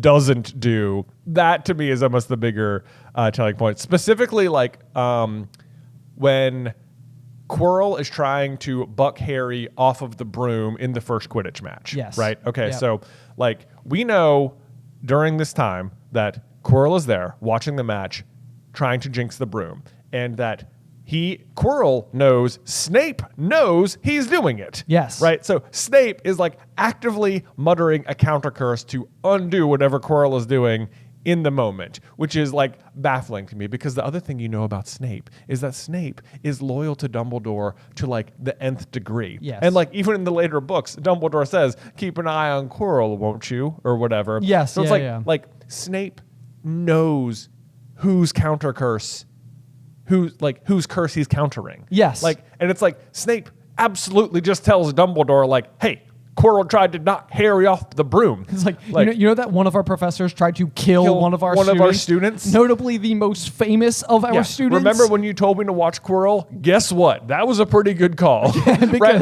Like Dumbledore, like there's no way Snape doesn't tell Dumbledore that Quirrell tried to kill Harry. Like there's no chance at all. And yet Dumbledore does nothing about it because he doesn't care. Not that he doesn't care, but because he wants the events that end up playing out to play out.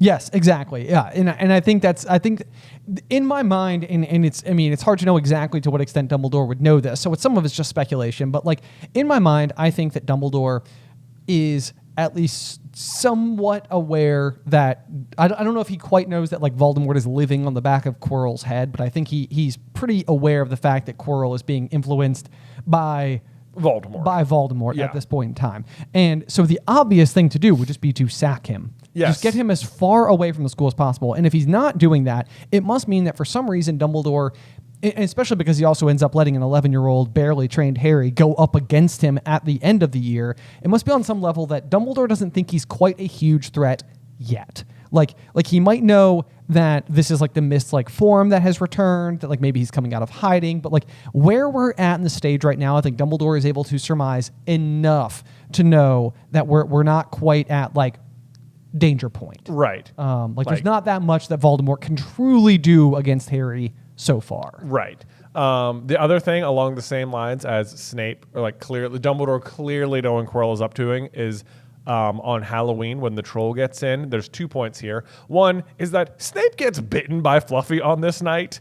Like he goes to head off Quirrell, who has let the troll in as a distraction so he can go try and see what's guarding the stone. Snape heads him off, meaning that Snape is successful in heading him off because Snape gets bit by Fluffy. Right. So it's like he absolutely again tells Dumbledore like, hey, guess what? Guess who was trying to get past the dog? It was Quirrell. Again, nothing is done. On top of that, like when from Harry and Ron's point of view and you the reader's point of view, you don't know that Quirrell is good with trolls or anything like that. Right. Like until the very end of the book. But if you're Dumbledore, then the fact that a troll got let in and that you know that Quirrell is good with trolls because Quirrell gave you a troll to guard the stone, like it's plain as day who let the troll in. Yes. It's like, hold on, let me check my notes really quick. I'm pretty sure a troll came up recently. Okay, we got Devil's Snare, we got Flying Keys, we got Chessboard. Oh yeah, we have a troll on the list. That's weird. Right. Especially like, who does Quirrell think he's kidding? Why is he like, Quirrell is apparently great at defeating trolls. He's good with trolls, so he runs in all afraid of it. Like Dumbledore should be like, aren't you supposed to be super good at this? I know, yeah. What should have happened in real life is Quirrell should have handled the troll with no issues whatsoever, and then just gone up and whispered in Dumbledore's ear and been like, "Hey, by the way, on the 3rd floor, there's a troll. I took it out, so don't worry about it. It's locked safely in a room. Nobody's gonna get hurt. Right. But everything's fine. But no, he's in there like freaking out, and Dumbledore, of course, is like, I'm looking right through you. They're like, I know exactly what's up right here. Yes. Snape. Hey. Head that way. Yo. You know where to be, right? The other thing, and this is like, so there's a couple more things here that are like maybe Dumbledore's pulling the strings, is that like it just so happens that on the very day Hagrid goes to pick up Harry, Dumbledore also instructs Hagrid to go to Gringotts and retrieve the stone. Yeah. Thus allowing Harry to put 2 and 2 together later to figure out like, hey, wait a minute. Didn't we get something special? Like Harry is uniquely able to identify that like the vault, like Gringotts was attempted to be robbed and that the vault was emptied like the same day. I mean, it's convenient that the goblins phrase it that way, but like it is because of Dumbledore's specific instructions to Hagrid on that day that Harry is able to connect the Sorcerer's Stone to the robbing at Gringotts, which is interesting. And then too, this is what always like it's innocuous when you read it, which makes it smart by Dumbledore. But at the beginning of the year, he just says that the 3rd floor corridor on the left-hand side is out of bounds to anyone who does not wish to die a most gruesome death. And it's like, look, if you're trying to hide something, don't tell everyone exactly where it's hidden. And then if you're gonna guard that door, make it more blocked than just simply Alohomora. Exactly. Yeah. Like if your real goal is to guard the stone, then you don't tell people not to go in the door. You just lock the door and make the door itself really hard to get through. Yeah. Like in year 5, Umbridge is able to magically seal her door against the Alohomora, and that's Umbridge. Okay, like she's not great. Dumbledore can 1,000% make this door unopenable to students. Yes. Right. Like, and then just not tell them. Because then it's not like people are going to accidentally wander through a magically sealed locked door. Yeah. Because they can't. Right. They won't be able to. And then there's the stone itself, which is what all of this stuff is guarding. And there's a couple of different thoughts here, which is that, like, by the end of the story, they destroy the stone anyway, which kind of makes me think that it's just like a lure that's been used the entire time just to entice Voldemort out of hiding. Right. Because it's sort of like, hey, we've got this magical object. It appears to, like it's making headlines. It's blah, blah, blah. But the other thing that's kind of interesting about it that is just simply the fact that I think Nicholas Flamel is 665 years old. And it's kind of interesting that, like, this so happens to be the year that he is willing to like part with the most important magical creation that he's ever, like, that his entire life, his 665-year-long life revolves around the creation of this one particular alchemical thing. There is one of them, as far as we know, hard stop. And it's not like it seems like he's already, it's not like Dumbledore has to talk him into it. It just seems like Flamel's like, you know what? It's fine. I like to think that Flamel was basically like, I'm ready. Yeah. I think he was ready before it was almost stolen. Yes. And to that end, it's like when you watch Fantastic Beasts, like Flamel's keeping the stone at his house, and already he's not even keeping the stone with him anymore. Sure. It's already been removed from his person. If he needs elixir of life on the fly, not going to happen. Yeah. He's already got to go all the way to Gringotts to get the stone. They could have destroyed it. That's the thing. They could have destroyed it immediately. Yes. They didn't need to guard it. They could always have just destroyed it. Yes. Yeah. Yeah. And I mean, it's rather fitting as well, too, because it would bookend so tremendously nicely, because so much of the themes of this story have to do and revolve with the concept of death. And accepting it. And accepting death. And so for it to be the case that the one mortal person who genuinely achieved some version of immortality basically closes out the first installment of the story by accepting his own fate. Right. It's like, I mean, it fits with the themes of the overall narrative so well. It is so contrary to what Voldemort himself exists and lives for, which is immortality. Right. So it all fits together just so perfectly. Right. So I don't think that Dumbledore had to have a difficult conversation with Flamel after Harry successfully retrieved the stone from the mirror at the end of the story. I think at that point in time, Flamel had already more than accepted, okay. Yeah, I am. It feels to me like Dumbledore and Flamel had a conversation earlier in life, and Flamel's like, "I think I'm ready to destroy the stone. It's just, I'm ready for the next thing." And Dumbledore was like, "Well, if you're going to destroy it, I've got this project I'm working on. I've got a thing. I've got a thing. Yeah. It can be useful. Hold on, give me one more year. Yeah, I have an idea." So that is book one. Kind of in a nutshell. And book one has a lot going on, because there's a lot of setup. There's a lot of leading us into everything. But from there, I think we can transition a little bit into Dumbledore has there's one massive discovery and one key decision that he makes in Chamber of Secrets. Right. And one of them has to do with what will eventually be the discovery to the downfall of Lord Voldemort, which actually comes thanks to information from Harry. And the other has to do with helping protect Harry from who he could become. Yes, exactly. So we're not going to be as nitty gritty with the rest of the books here, but we do want to give you a brief, here's what's happening. So when we bring it up later on, when we're reading Chamber or Prisoner or whatever, you can kind of be on the lookout. Exactly. Yeah. Exactly. So the big one in Chamber of Secrets, Dumbledore is acting in a much more reactionary role in this one, because it's not like he's planning for the Chamber of Secrets to be opened and for the basilisk to be on the loose. He has to deal with that on the fly. Yes. Yeah.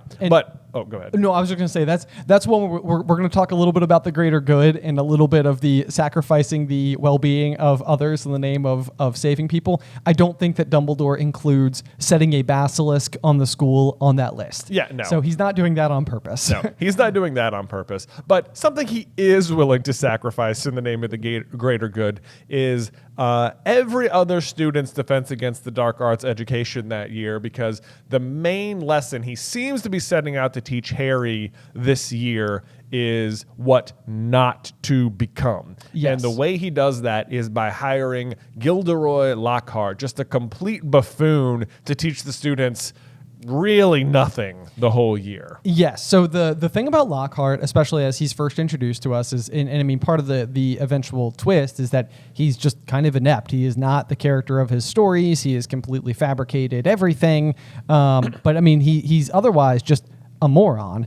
And the rest of the teachers seem to know it clear as day. Yeah. Like nobody, like none of the teachers are being fooled because they're all talented witches and wizards. Yeah. They know what they're doing and they know he doesn't. Right. I mean, even at the end when they reveal that, like, you know, Lockhart erased his own memory, Dumbledore says, impaled upon your own soul, Gilderoy. And it's like, yeah, you knew the whole time. Yeah, like, why did you hire him? What are you doing? Right. And the reason why he hired him is because Harry is basically fresh into the wizarding world. He's just learned the first little tidbits about who he actually is. He was drafted as the first ever, or the youngest Quidditch player in a century, where he then went on to be excellent in every game he was capable of playing. He was able to not only defeat Voldemort, but lead Gryffindor to their first House Cup in 7 years minimum. Right. Like he walks into the wizarding world already famous for having defeated Voldemort and exits Hogwarts year one having done it again. Yeah, he's basically a hero. Right. And so what you have to be cautious of at this point in time is kind of the influence that you may have seen on characters like Draco Malfoy or Dudley Dursley, which is that, like, if everybody in your life tells you that you're the most special thing that ever lived, walked, breathed, then you might start to think so yourself. You might start to act that way. You might start acting like Lockhart. You might, like, start getting a very big head about yourself and just thinking you're great because everyone says you're great, and guess no one's going to have any like, as far as Dumbledore knows, there's not going to be an attack by Voldemort this year. The chamber's not going to get opened. Right. You know, Harry's just going to walk in as basically the most popular kid in school who's also super famous. Yes. Yeah. Yep. So he's trying to head that off by showing Harry the dangers of fame and the ways in which not to become at the cost of everyone else's education for a year. Yeah, that's exactly it. So basically Harry can see Lockhart and basically see that this is somebody who I do not want to model my own behavior after. But either which way, it doesn't end up being the most popular year for Harry because half of the school, the whole school rather, discovers that he's in fact a Parselmouth and capable of speaking to snakes. And when there is blood being written on the wall saying, like, enemy of the air beware, it's not a good look. No, it is not a good look at all. I will say that this is maybe a good, as we're talking about Lockhart, this might be a really good time to remind you guys that we have just launched a brand new product that I would be excited to tell you about right now. It is over at wizardingcandles.com. But Ben and I have launched, basically we've been coming up with this for like the past several months, and I'm so excited it's finally launching. But it is our Wizard Candle Club, and the way it is going to work is that every single month we will have a brand new scent, and if you head over to wizardingcandles.com, you can, like, sign up for a year-long subscription, and each month you'll get a brand new mystery, magically inspired scent. The first one is called Pretty Obvious, and it smells like lilac, and I mean, it smells so good. We were burning it in the office earlier, and God, last week I was still recovering from COVID, and they finally had the candles, and I could not smell them at all. I know, the worst. I know. The worst. And I walked into the office this week and was like, what's that smell? I was like, oh, it's the candles. It's so good. It's just totally glorious. It is. It is. Yeah. So Gilderoyous. Yeah. There's some Gildelorious? Thank you. Yeah. Yes. I was like, there's a pun in there somewhere. There's a pun in there. That's the first candle that is available now. And what makes the candles extra fun is that as they burn down, when you get to the bottom, after all the wax is gone, you can collect an exclusive little silver charm out of the bottom of each of them. They're so fun. So you can collect all 12 by the end of the year. And those are also just sort of what you can, like, wonder what's it going to be. So if you want to check those out, go do it. The first one is called Pretty Obvious. It smells like lilac. That smells amazing. And there's a fun charm inside. Yeah, wizardandcandles.com. All right. Definitely go and scope it out. Yeah. But yeah, so as we kind of close out Chamber of Secrets, the other really big discovery happens. And this is less Dumbledore's big plan, but just kind of essential to the overall narrative, which is the discovery of Tom Riddle's diary, which tells Dumbledore the vital piece of information that what Tom Riddle has clearly done in life in order to protect him from death is the creation of small trophies that he is able to store bits of his soul inside of. Yes. And it indicates that this could be the pathway to his ultimate destruction. Yes. The other thing Dumbledore personally learns in this one, though, in that Voldemort has created Horcruxes, is that Harry himself is a Horcrux, which is a new problem Dumbledore is going to have to solve, because it means that Dumbledore at this point has realized that Harry is going to have to die in order for Voldemort to be defeated. Yes. And this is like one of those greater good moments where he's like, Harry is the only one who can defeat him, and now it is also going to involve him dying. So that is like, what do I do? Like at this point, like he doesn't have a way out yet. He just sort of has to trust that the more good he puts out, like a solution will present itself, which it eventually does. But like between specifically books 2 and 3, like there's that sentiment from Snape that's like, you've been raising him as a pig for slaughter. And it's like from books 2 to 3, like to the end of 4 even, that is sort of what's happening. Yes, yeah. So it's a really big one, but it also makes for one of the most impactful and important sentences of the entire series happens towards the end of Goblet of Fire. Yeah, but we'll get to that in a second, because next let's talk about Prisoner of Azkaban and sort of the big themes to be on the lookout in there. So the thing about this book, which you have to realize going in, is that whilst this is a theory about Dumbledore sort of pulling the strings and knowing everything, he still doesn't know everything. So when you think about Dumbledore's big plan going into Prisoner, one, you have to remember that Dumbledore does believe Sirius was the Potter's secret keeper. So he does think Sirius broke out to kill Harry. He does not magically know that Sirius is innocent. Right. And two, he also did not know that the Marauders were Animagus, but he does know that Lupin is a werewolf. Yes, indeed. So, and so as we sort of step into this one of the really big things is going to be the hiring of Remus Lupin. Yep. And also the teaching of Harry how to do a Patronus and what is his greatest fear. Yeah, so those are sort of the big themes here, because Dumbledore, like when Voldemort does come back, I think the literal very first thing he tells Fudge to do is like, you have got to like take over Azkaban from the Dementors. We cannot ally ourselves with them. Bad news, Dementors. Like he has identified way ahead of time that like the moment Voldemort comes back, he's going to get the Dementors, and that's going to be a big problem, if not the biggest problem. Yes. Like possibly worse than the Death Eaters, who will then also escape if they're gone. But like he knows that they are a big deal, so he's like, all right, Harry, let's go ahead and teach you something about Dementors, because inevitably they're going to play a role. Yes. Because that's like one of those things, is that like the Patronus charm in general is one of Harry's most iconic and famous spells. Yeah. Like second only to Expelliarmus, if it even is second to Expelliarmus as his most iconic spell. Because it is the one that I think demonstrates his prowess the most. Yeah. Is it seems like anybody who knows that he can make a corporeal Patronus is impressed. Yeah. With what he's capable I mean, of. it's more of his signature spell. Like he learns Expelliarmus in Chamber of Secrets, but then like he doesn't put it to like tremendous use until Goblet of Fire. But Sure. in the meantime, the Patronus charm is like his big spell. Yes. That he learns how to do first. Yes. Even if Expelliarmus goes on to become more of his signature spell in the future. But like like not that it works out that someone breaks out of Azkaban, but it does work out in that like I think Dumbledore always intended for the Boggart lesson to happen so that he could learn Harry's greatest fear. Yes. So that he could be armed for Dementors. As it were, Harry just, fortunately, quote unquote, runs into a Dementor on the way to school that year. Right. Yeah. So, but I think Harry's greatest fear I think it would have manifested as a Dementor either way. Sure. Yeah. No, Yeah. I agree with you. Because I think that sort of goes back to that. It's actually a film line and not a book line, but it's this suggests the thing you fear the most is fear itself. Yeah.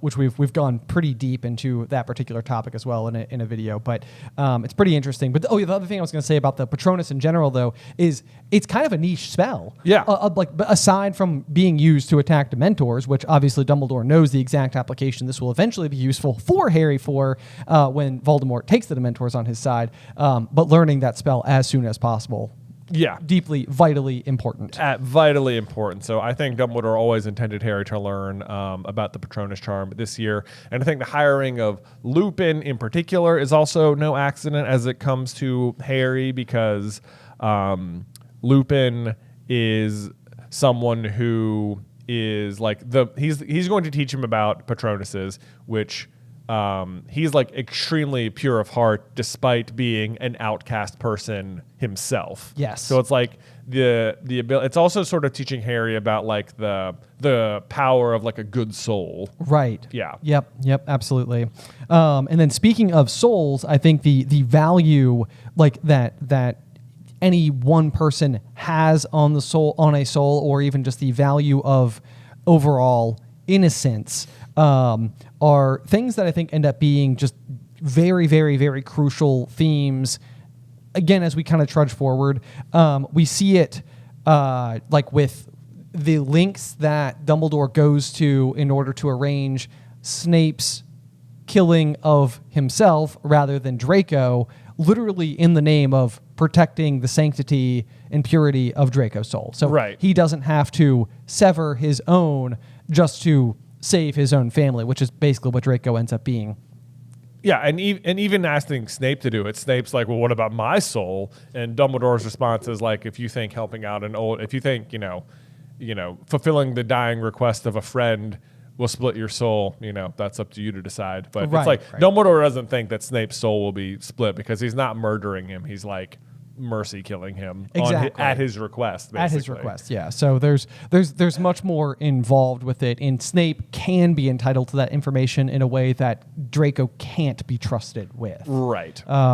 Which is the one thing. And then the other, on the flip end of that, I think that at this point in time, again, we're right on the heels of Dumbledore discovering that the diary, and with the diary is the realization that Voldemort has clearly made not just one Horcrux, but potentially more Horcruxes. At least two, if he has the diary and Harry. Yes. And so the other thing that Harry's going to learn a lot of in this year is again the importance of and the wholeness of a soul, which is in steep contrast to Voldemort, who willingly ripped his own into unrecognizable shreds. Yeah, and more of that comes back into play then in Book 7 as well, which we'll get to in a little bit here. But moving on, then we have Year 4, where again, Dumbledore is way more in the dark in this one. You can see maybe what he was setting out to do, but almost right away, none of his plans are working out this year the way he wanted to. But the big thing he wants Harry to learn this year is just like unity, more or less, not amongst wizards of all kinds and backgrounds, and then and just basically the power of unity amongst wizards, I think. Yeah, so, because we see it a couple of different ways. I mean, the first and foremost, there's the going to the Quidditch World Cup, which is going to be exposing Harry not just to wizards of, like Great Britain and Ireland, but like much, much, much further beyond those reaches. Right. And kind of demonstrating that there is a huge wizarding population in lots of parts of the world. Right. All of him could be at threat to Voldemort. Exactly. Right. It's not just like Hogwarts and you, Harry, that's, potentially at stake. Like, this is everything. This is everyone. Yes. So you get to see that and see just what wizard culture looks like up close. And the theory, the way in which Dumbledore is manipulating this is, the theory goes that because Dumbledore is planning the Triwizard Tournament with Ludo Bagman and like Barty Crouch of the Ministry or whatever, that like he is the one who persuades Ludo Bagman to give Arthur the tickets to the top box where they are then also able to invite Harry to come to the Quidditch World Cup, because it is vital for Harry to simply experience and witness the togetherness of cultures at the World Cup. Yeah, and I mean, when it comes to asking Harry to eventually die on behalf of all of these people, being able to go and see those people, in such a joyous occasion, is something that I think is really, really helpful in kind of constructing for Harry, this I don't want to call it like his sense of responsibility, but who he's fighting for. Right, exactly. Is I think a huge part of it. And then beyond that, we also know that it's not just the Quidditch World Cup that he's going to get exposure to this year. It's also, again, what you said already, the Triwizard Tournament, right, which is something that they've brought back from, like the dark days, basically. Like this is something where they got rid of it because too many people were dying. Right. And Dumbledore was like, let's bring it back. We'll do it at Hogwarts. It's fine. Where, of course, Hermione, I think, understands it the best, which is that like this is an opportunity for us to get to know and to understand and make friendships with people from all over the world, which she embraces very fully. Like I think she sees that it's not just about the competition and glory. Oh, she absolutely understands it in a way that the other two, or Ron and Harry, don't are missing off it. the get. But like if you think about what Dumbledore was hoping for, because like again, Dumbledore is not planning on Harry's name ending up in the Goblet of Fire. He doesn't go into the year thinking, yes, I want Harry to play in the Triwizard Tournament. He wants Harry to observe the Triwizard Tournament and get to know wizards from other places and get new points of view. Yes. First and foremost. But the other thing that would have happened without Voldemort's interfering is that Cedric would have been named school champion and everyone at Hogwarts would have been united in supporting Cedric, which is really, really the lesson I think Dumbledore wanted, is that specifically Gryffindors and Slytherins would have had a shared thing they were rooting to come together for. Instead, this blows up in his face big time because Harry ends up in the Triwizard Tournament and the houses are like divided more than ever. So really backfires on him. But that you can imagine is his plan going in, that the whole school will have to be united because the quote unquote enemy will be the other two schools, not the houses for once. Yes. But the reason that it goes wrong is because of the other big decision that I think, that Dumbledore was attempting to do this year that might make up for, his year 2 schooling, which is Professor Lockhart being there for that period of time, which, by the way, going back to that just really quickly, those poor students in 5th year who were going into their OWLs that just got terrible education. Terrible. That sucks so bad. But anyway, so he's attempting to make up for it in some capacity by bringing like the polar opposite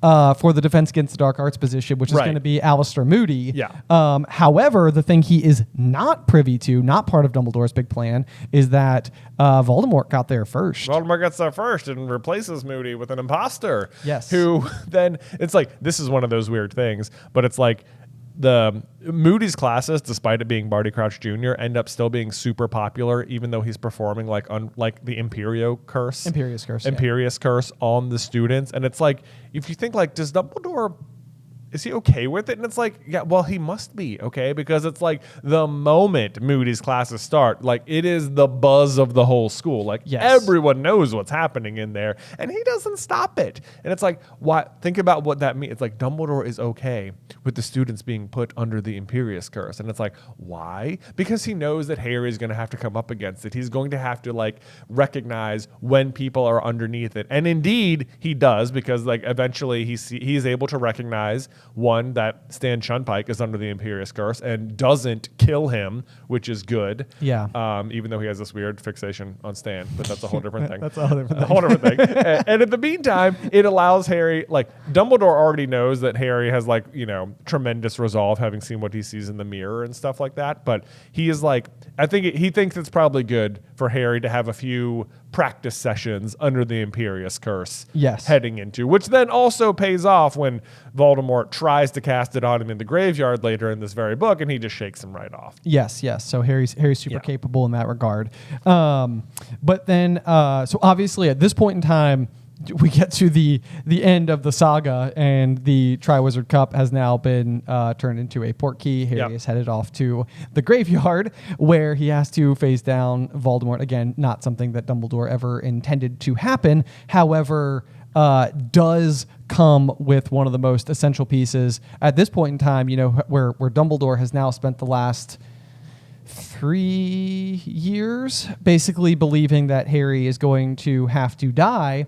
We basically learn, or Dumbledore learns, that because Voldemort took Harry's own blood back in his revival, there's the one line I was talking about earlier. It's the gleam of triumph that Harry thinks he witnesses in Dumbledore's eyes, and that is the moment. And you have to get inside of Dumbledore's like headspace to just even begin to appreciate the importance of that moment to him, because he is like helping this kid. He's trying to teach them. He knows the mantle that has been placed upon his shoulders. He knows the difficulty of life that he's already had to face, everything that he has been through. And this moment in particular, he realizes Harry gets to live. Right. Harry gets to live. He has a way out. But I can't tell him that. Right. And it's like, so it's like, that's why it's like a flash and then it's gone moment. And it's one of my favorite moments of the whole story, is just because it's like in that second, he gets to have this tiny, enormous moment of victory. Yes. But he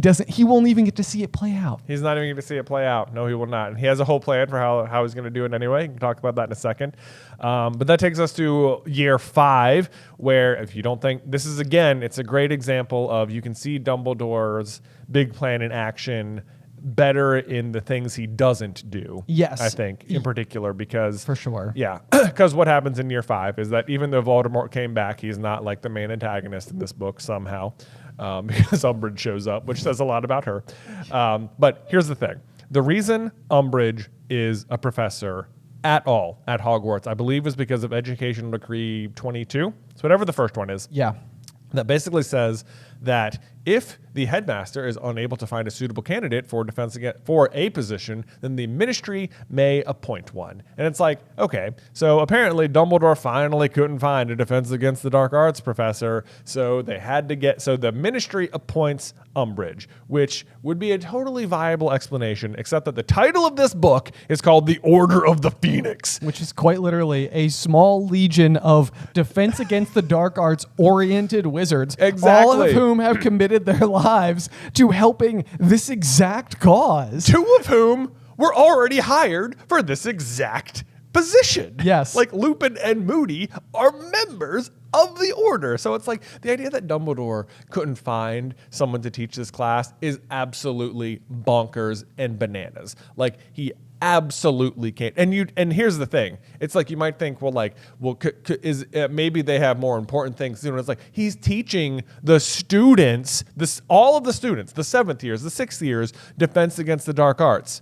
Like, the most important class in a world that Voldemort exists in. And he just chooses not to fill that role. He doesn't even have to ask for volunteers, right? These are members of the order. He's the leader. He can just tell them, that's their this is your assignment. job. This is how you will be serving the order, right, is by coming to the school and educating the students the best you can do. So the fact that Dumbledore can't find a teacher is just patently false, because he has a whole group of people who could absolutely do it, and he chooses not to fill the role, which means he wants the ministry to appoint someone. And because the main thing he is trying to teach Harry this year is that you cannot trust the ministry. Like, when it is down to you and Voldemort, it is down to you. Yes. Like, you cannot rely on them. They are corrupt. And like, this is what you have to learn this year. And it's like, it's going to suck. Maybe he didn't realize how much it was going to be bad. Like, maybe he didn't anticipate Umbridge bad,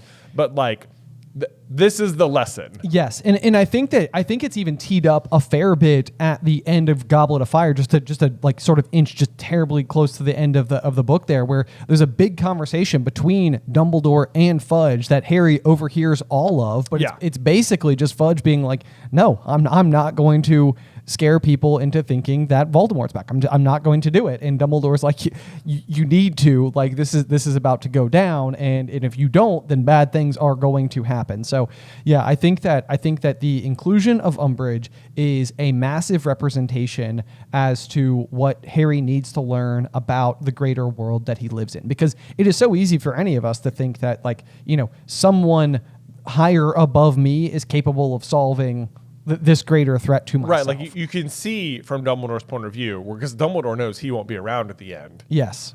Well, maybe at this point he doesn't, but like... Oh, yes, he hasn't put the ring on yet. He hasn't put the ring on yet, but he knows, if you're Harry, like, the desire to, like, ask for help from someone greater, like the government, Yeah. you know, like that's going to be real tempting. And it's like, you cannot do that. You absolutely can't. Like you basically, it will be down to you, and you need to be able to trust your own instincts on it. Yes. Yeah. Yep. Exactly. And I think the other really case in point is, in my personal opinion, is the fact that like apparently he can't find a defense against the dark arts professor, but then when Trelawney is sacked because Umbridge has assumed enough power to do that, he is able to then bring in Firenze immediately, despite the fact that this probably means exile for him, right? You know, by coming to teach this particular position. So it's like that, like Dumbledore is willing to. I mean, I'm sure everybody owes Dumbledore a favor in some capacity, or people are just willing to help him because they believe in his overall cause. Yeah. But like to me, that says like if he was able to go to the Centaurs, who are typically at this point in the story not aligned, you know, with like. They're not really aligned with anybody. They're just sort of like remove self-serving, themselves, from the situation. If somebody from that populace is willing to come and help the cause, then I have to believe that any other person that Dumbledore had, Arthur Weasley could have come and taught Defense Against the Dark Arts. For goodness sake. Yeah, I mean, like, you know, anybody could have done it. So, yeah, no, absolutely. Umbridge, intentional. Allow Harry to see what's going on and go from there. Exactly. Which brings us to year 6, and this one is just super duper easy because it's like there's no hiding it anymore. There's no. It's like in the other books, it's very much like how was Dumbledore pulling the strings and instructing Harry in ways that he can't even see, and it's like this one, the gloves are off. Like Dumbledore is taking the direction directly into his hands. Yes. Like, I don't have to tell you what Dumbledore's big plan is here. This is just what the book is. He's telling him directly how to defeat Voldemort and showing him basically that, like, by learning about your enemy's past, you can uncover the secrets as to defeat him.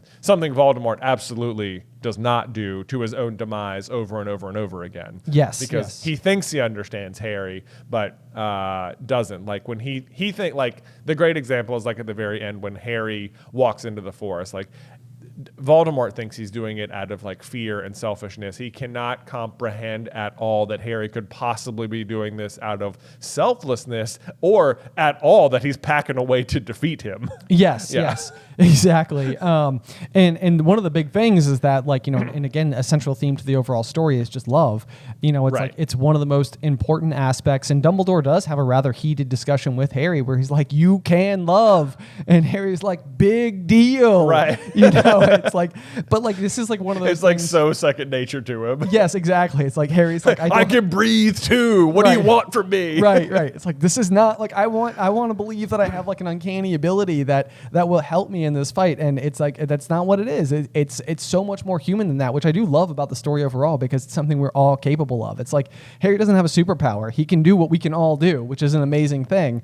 But one of the things I think is kind of neat about when that particular discussion happens is that Harry goes to his office. He's having this big discussion. He's having like that like big deal moment, like I can love whatever. It's the very next chapter in the story when Harry and Ginny find like where he goes back to the portrait hole. He doesn't know who won the Gryffindor Quidditch game, and the door opens and there's celebrations everywhere, and Ginny comes and runs into his arms, and he has like his first moment with who will eventually go on to be his wife. Right. You know, it's like yes, you can love, and like he's like Dumbledore said. Right. Gave him permission, I guess. But not that I think that Ginny loving Harry is part of Dumbledore's big plan, but I do think the timing is rather remarkable. It's right there. He's like, okay, maybe I should give into this. Yes, exactly. So there's that. And then that'll bring us into book 7, and this one's a really tricky one because obviously Dumbledore's dead. Yes. So it's like, what could his plan? What plans could he possibly still be enacting? And at this point, we've talked about how in book 4, Dumbledore recognized that there was that like, oh, Harry has a way to live. Yes. He has a way to come back because now Voldemort will tether him to life as like the love crux or whatever. Yes. The problem Dumbledore is now facing, and this is just like reinforcing some of the other themes, is that Harry is still going to have to be the one to finish off Voldemort, which means that like there's almost no way for the story to end without Harry becoming a murderer. So like what can Dumbledore do to stop purity of soul again? Yes, because if he becomes a murderer, even by killing Voldemort, it will rip Harry's soul. So what can Dumbledore do to protect Harry's soul from being ripped. Like, his body will live on. He's confident in that. But like, how will he be protecting Harry's soul? And the plan he comes up with, when you like peel it back, I think we have to like piece it together a little bit and do some guesswork, but I think it makes such good sense. Yes. And so I agree. When he's talking to Harry in King's Cross after Harry's died, Harry confirms with Dumbledore that like he planned for Snape to kill him, and he therefore planned for Snape to become the master of the Elder Wand. And Dumbledore confirms, yes, that was my plan. Yes. However, in that same conversation, he reveals that he was certain that Voldemort was going to go after the Elder Wand. Which means that he basically thinks that he's almost certain that Voldemort will end up attempting to kill Snape. Yes, which means he is like positive